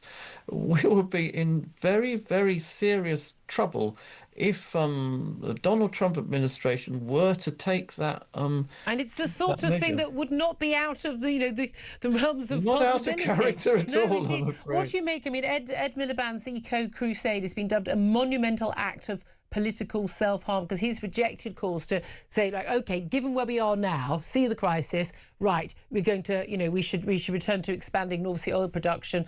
And because again, they did actually backtrack on their previous Labour policy, basically closing down effectively North Sea oil and gas to allow continuing oil and gas, but no new exploration, as you pointed out. But do you think there's any chance that he'll be overridden by Keir Starmer, who I don't think is an eco-zealot like Ed Miliband, and who may be forced by circumstances to accept that this is a national act of self-harm? I think Keir Starmer could well be a little more pragmatic on this, but the trouble is the bulk of Labour MPs. Ed Miliband's one of the most popular members of the cabinet among Labour MPs, which is Labour really Party quite members. frightening. And Labour Party members, I mean, if Keir Starmer were to fall on his sword, we could well end up with Ed Miliband as Prime Minister, which doesn't really bear thinking about it. If it was just an act of political self-harm, by the way, I wouldn't be too bothered, to damage the Labour Party, but it's an act of national economic self-harm, and that's what matters far more. And of course the economic self-harm is also harms our ability to defend ourselves and our interest, does it not? Because again, you can't make anything. You certainly can't make steel or concrete without fossil fuels. You simply cannot keep the lights on, and you can't deliver AI on any grand scale, by the way, without cheap and plentiful energy. And that's going to be the future of not just the economy, but also the future of defence as well. This is an absolute disaster for us. Yes, it is. And going back to defence, our defence armed forces have been humiliated in the past couple of weeks. We've had sovereign British territory in Cyprus attacked. We haven't been able to defend it or respond to it. We don't even have any warships. Do you know what? The armed forces have a net zero commitment. The Royal Air Force, bizarrely, has a target of reaching net zero by, I think it's 2040. And the idea that we should be spending money and time and effort on trying to decarbonise the armed forces at a time we, desperately need them to defend the country is These people outrageous. are insane. They are a danger to us and our country. We need to get to grips with this. Ross Clark, thank you for talking sense on this for all these years. Author of Not Zero there. Benedict Spence, we're just talking with Matt Goodman, being quite optimistic folk, but I despair.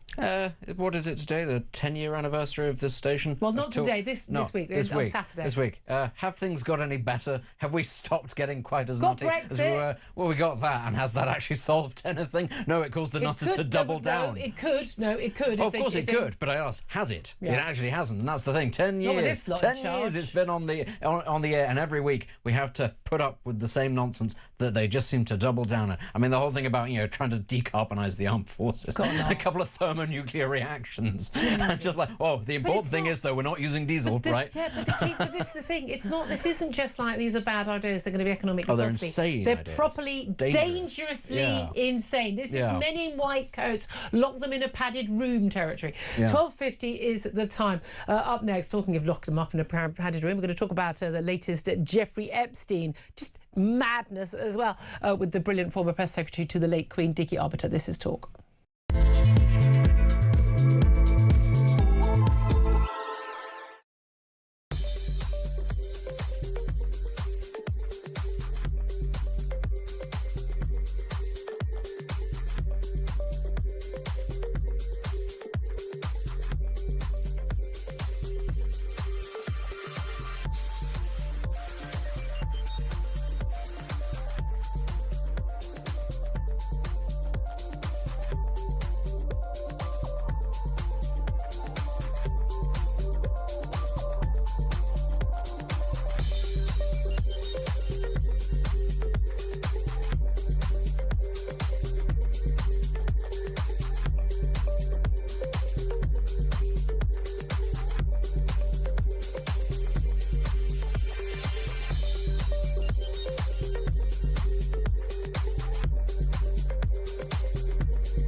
Across the UK, on DAB+, on your smart speaker, on your smart TV, and on your side.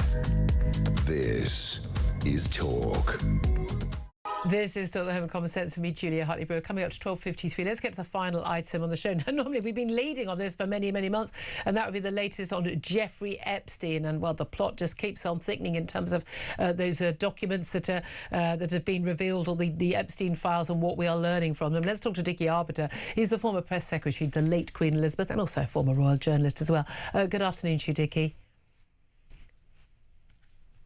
Good afternoon. Can you hear me, Dickie? Yes, I can. How are you going? Gotcha, lovely. I can hear you now. Thank you so much. Well, we know the Metropolitan Police Chief is going to head to Washington this week to try and seek help over getting the unredacted versions of the Epstein files. We still haven't seen all of them, but revelation after revelation after revelation. The latest, this photograph of Jeffrey Epstein, always fully dressed himself, interestingly, but with Peter Mandelson and Andrew, the former prince, both in their sort of white bathrobes, sitting at the same table with him. The first picture I think we've had of all three of them together. More and more documents keep emerging. How damaging is all of this? Well, it is damaging, but it is more damaging to the particular people concerned. I think the monarchy has done what it can do. King Charles has stripped Andrew. There's not a lot more he can do because it's now under an ongoing police investigation. So we have to leave it at that. But, with Mark Rowley going across to the States, getting information out of America could take years. They seem to be reluctant in releasing a large quantity of papers, I think 2.5 million of them, because it obviously involves a lot of American big names. Yeah. We've highlighted the two in this country. A comedian on the Oscars, presenting the Oscars, highlighted the two. He forgot to mention the grooming gangs, which raised a lot of anger on social media. Well, he made a joke about, at least we won about the Brits. They didn't have any British actors or actresses nominated for Oscars, but he said at least they arrest their paedophiles, he said. Yeah, he did, but you've got to take the broader picture, because there've been grooming gangs operating in the UK for donkey's years, with the police, social security and the government completely turning a blind eye to it. So, he's only touching the tip of the surface there. Indeed. But as far as the police getting information, as I said a moment ago, this could take years. It could be dragged on and on and on. We could be talking about this in 2030. I wouldn't be surprised. We know how long cases take to come to court. I must stress, of course, both Andrew and Mandelson, neither of them has been charged, and neither of them have actually, they both deny any wrongdoing. But it is interesting, isn't it, just how much this story is still dominating, but also the fact that it's only 3 Brits who've either been arrested and charged and convicted in case of Ghislaine Maxwell, as basically working with Jeffrey Epstein to abuse these girls, and the former Prince Andrew and our former ambassador to Washington. They're the only people who've actually been faced any criminal investigation, whereas in America, so many big names have been mentioned. Again, being mentioned in the Epstein files doesn't mean any wrongdoing necessarily. Travelling on his plane doesn't necessarily mean any wrongdoing, so we must be clear about that. But it does seem bizarre that our incredibly slow and cranky criminal justice system appears to be moving at a faster pace than the Americans. Well, it is moving at a faster pace because we're probably a bit more open about it, given the sort of trouble that the justice system here has been in the past. The American justice system is working very slowly in terms of releasing papers relating to Americans' involvement. And the sooner they do that, the more people will feel comfortable about it. Yeah. I think Americans are probably feeling uncomfortable knowing whether any of their state senators or state governors have been involved with Epstein. They don't want to know, but there are obviously some people are down on the list that the Department of Justice is keeping under wraps. Yeah. I mean, you've spoken, and also Di Davies, the former head of Royal Protection, have both spoken pretty openly about what level at which knowledge of certainly Prince Andrew's relationship with Jeffrey Epstein, and what level that would have gone up to in the palace, whether it's palace staff or indeed senior royals, senior police. In terms of as you say, you think that actually, the royals, certainly the king, has done as much as he can to try and distance the royal family from this. At the end of the day, the man, Andrew is his brother, he's the late Queen's son. Do you think that this will end up doing damage irrevocably to the royal family, or there's a contrast with the way he has handled this and the way, for instance, that Keir Starmer has handled this in relation to Mandelson, that actually the king is coming out with quite a lot of credit? He is coming out with a lot of credit, and you talk about damage. It would be damage to the family. We're talking about two things here. Yeah. We're talking about the family. We're talking about the institution of monarchy. The family will feel let down badly. The monarchy will survive. It'll survive in another form in years to come. We'll see Prince William eventually take over. He'll have a different way of approaching things. But at the moment, as you rightly say, the king has done all he can do while it is an ongoing police investigation. But the family themselves are probably smarting over this whole sorry episode, not really knowing what was going on, and the whole thing's dropped on them like a bombshell. Yeah, again, my question is, how much did people know what was going on? But I imagine, though, that King Charles, when he was Prince of Wales, wasn't able to get as much action as he wanted done on this issue. I think he had a funny feeling he had a very good idea what Prince Andrew was up to. There he is, denied any wrongdoing, but there we are. Always good to talk to you, Dickie Arbiter, former press secretary to the late Queen Elizabeth. Benedict Spence, this story ain't going away. All weekend, more and more headlines about this in relation to Mandel.